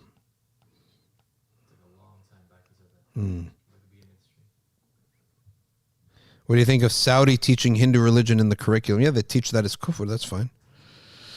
I mean, do you even need to teach that as kufr? Or is it self-evident to every single Muslim? But if it's, let's go appreciating all these other religions, no, thank you. I have no appreciation for something that's false. My chicken has a bad issue with her crop. When we could have helped her, we didn't know what to do. I feel so sad for her and afraid that she will speak against us on Yawm al-Qiyamah.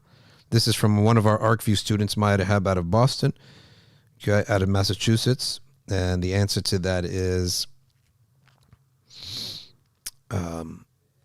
there's nothing against you for not knowing something, even if the animal dies.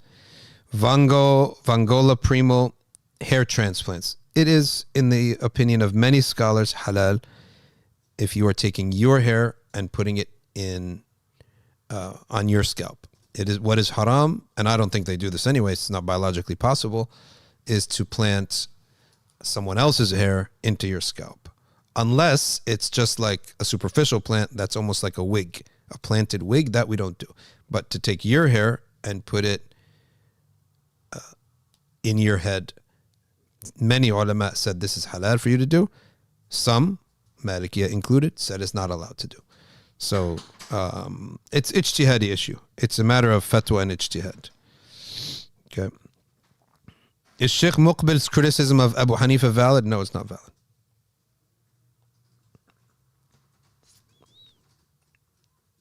Okay. Bakhsar Mundal, why don't you answer my questions? Because I didn't see it yet. Let me see what it is. Or if it's asking Deobandi and Brelvi, I don't answer those questions.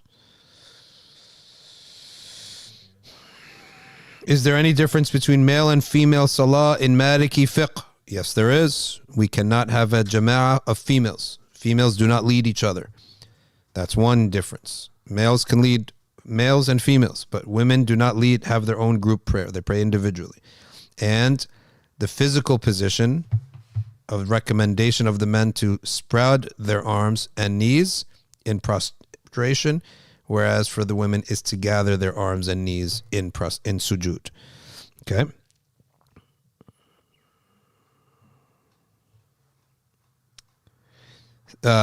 Some say that females should do the ruku'ah and the sujood just like males. We say no, they should not do that.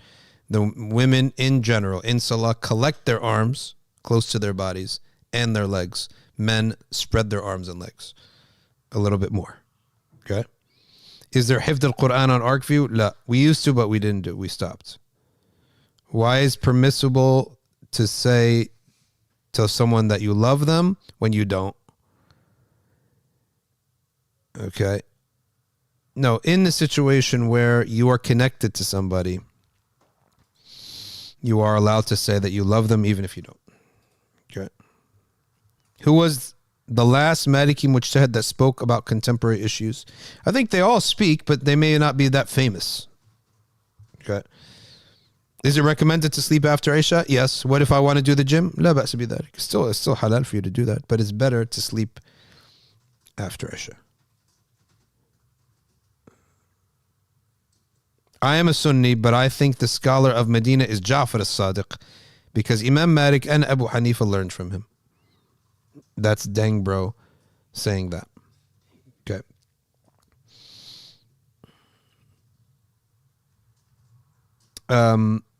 It's when the people traveled and hordes of people arrived at Medina to study, the only Imam of Medina who received such attention was Malik. So during Hajj season, the Persians had a day, the Egyptians had a day, the Yemenis had a day, the Syrians had a day. Everyone was there for Malik. We can't say that for Jafar, Sayyidina Jafar as-Sadiq, without decreasing anything from Sayyidina Jafar as-Sadiq. Is establishing the Khilafah fard. In general, as a fard kifaya, it is obligation, fard kifaya, to establish the Khilafah. Yeah. Have you heard a quote from Malik denouncing the notions of good innovations? No, I don't know that as a quote, but I do know that Malik was very conservative in acts of worship, more so even than a Shafi'i who did allow for analogy in these things. Like what's an example? A Shafi'i would allow for analogy to Taraweeh. For example, it's New Year's, people have off, let's gather the shabab and let's pray some Qiyam al-Layl in a jama'ah, then have i'tikaf, then pray tahajjud in a jama'ah. This is all permitted in the Shafi'i school. It's not permitted in the Maliki school. So he's making qiyas. So Shafi'i makes qiyas in the nawafil. Okay? Malik did not allow that. So, what you're saying here, I don't know about it as a quote, but as a concept, yes, it's the same concept. Yep. Turkish scholars that you recommend, Sheikh Rajab Shanturk. Okay.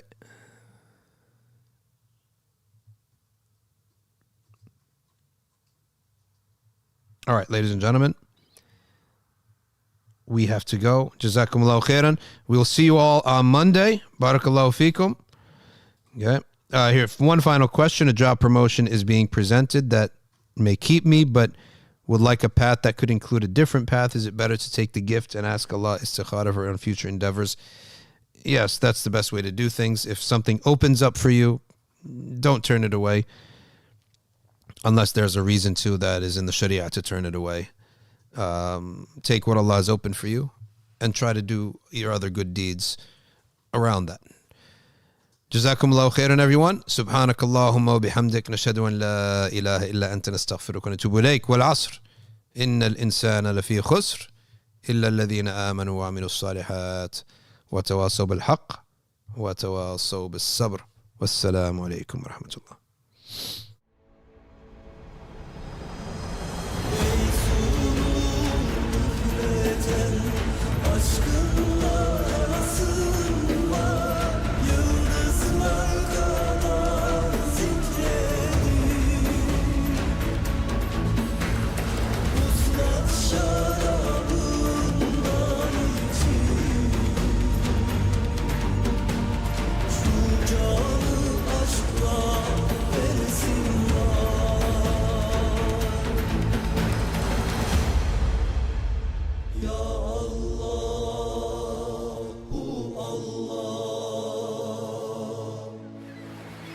Kalbe şifa ver.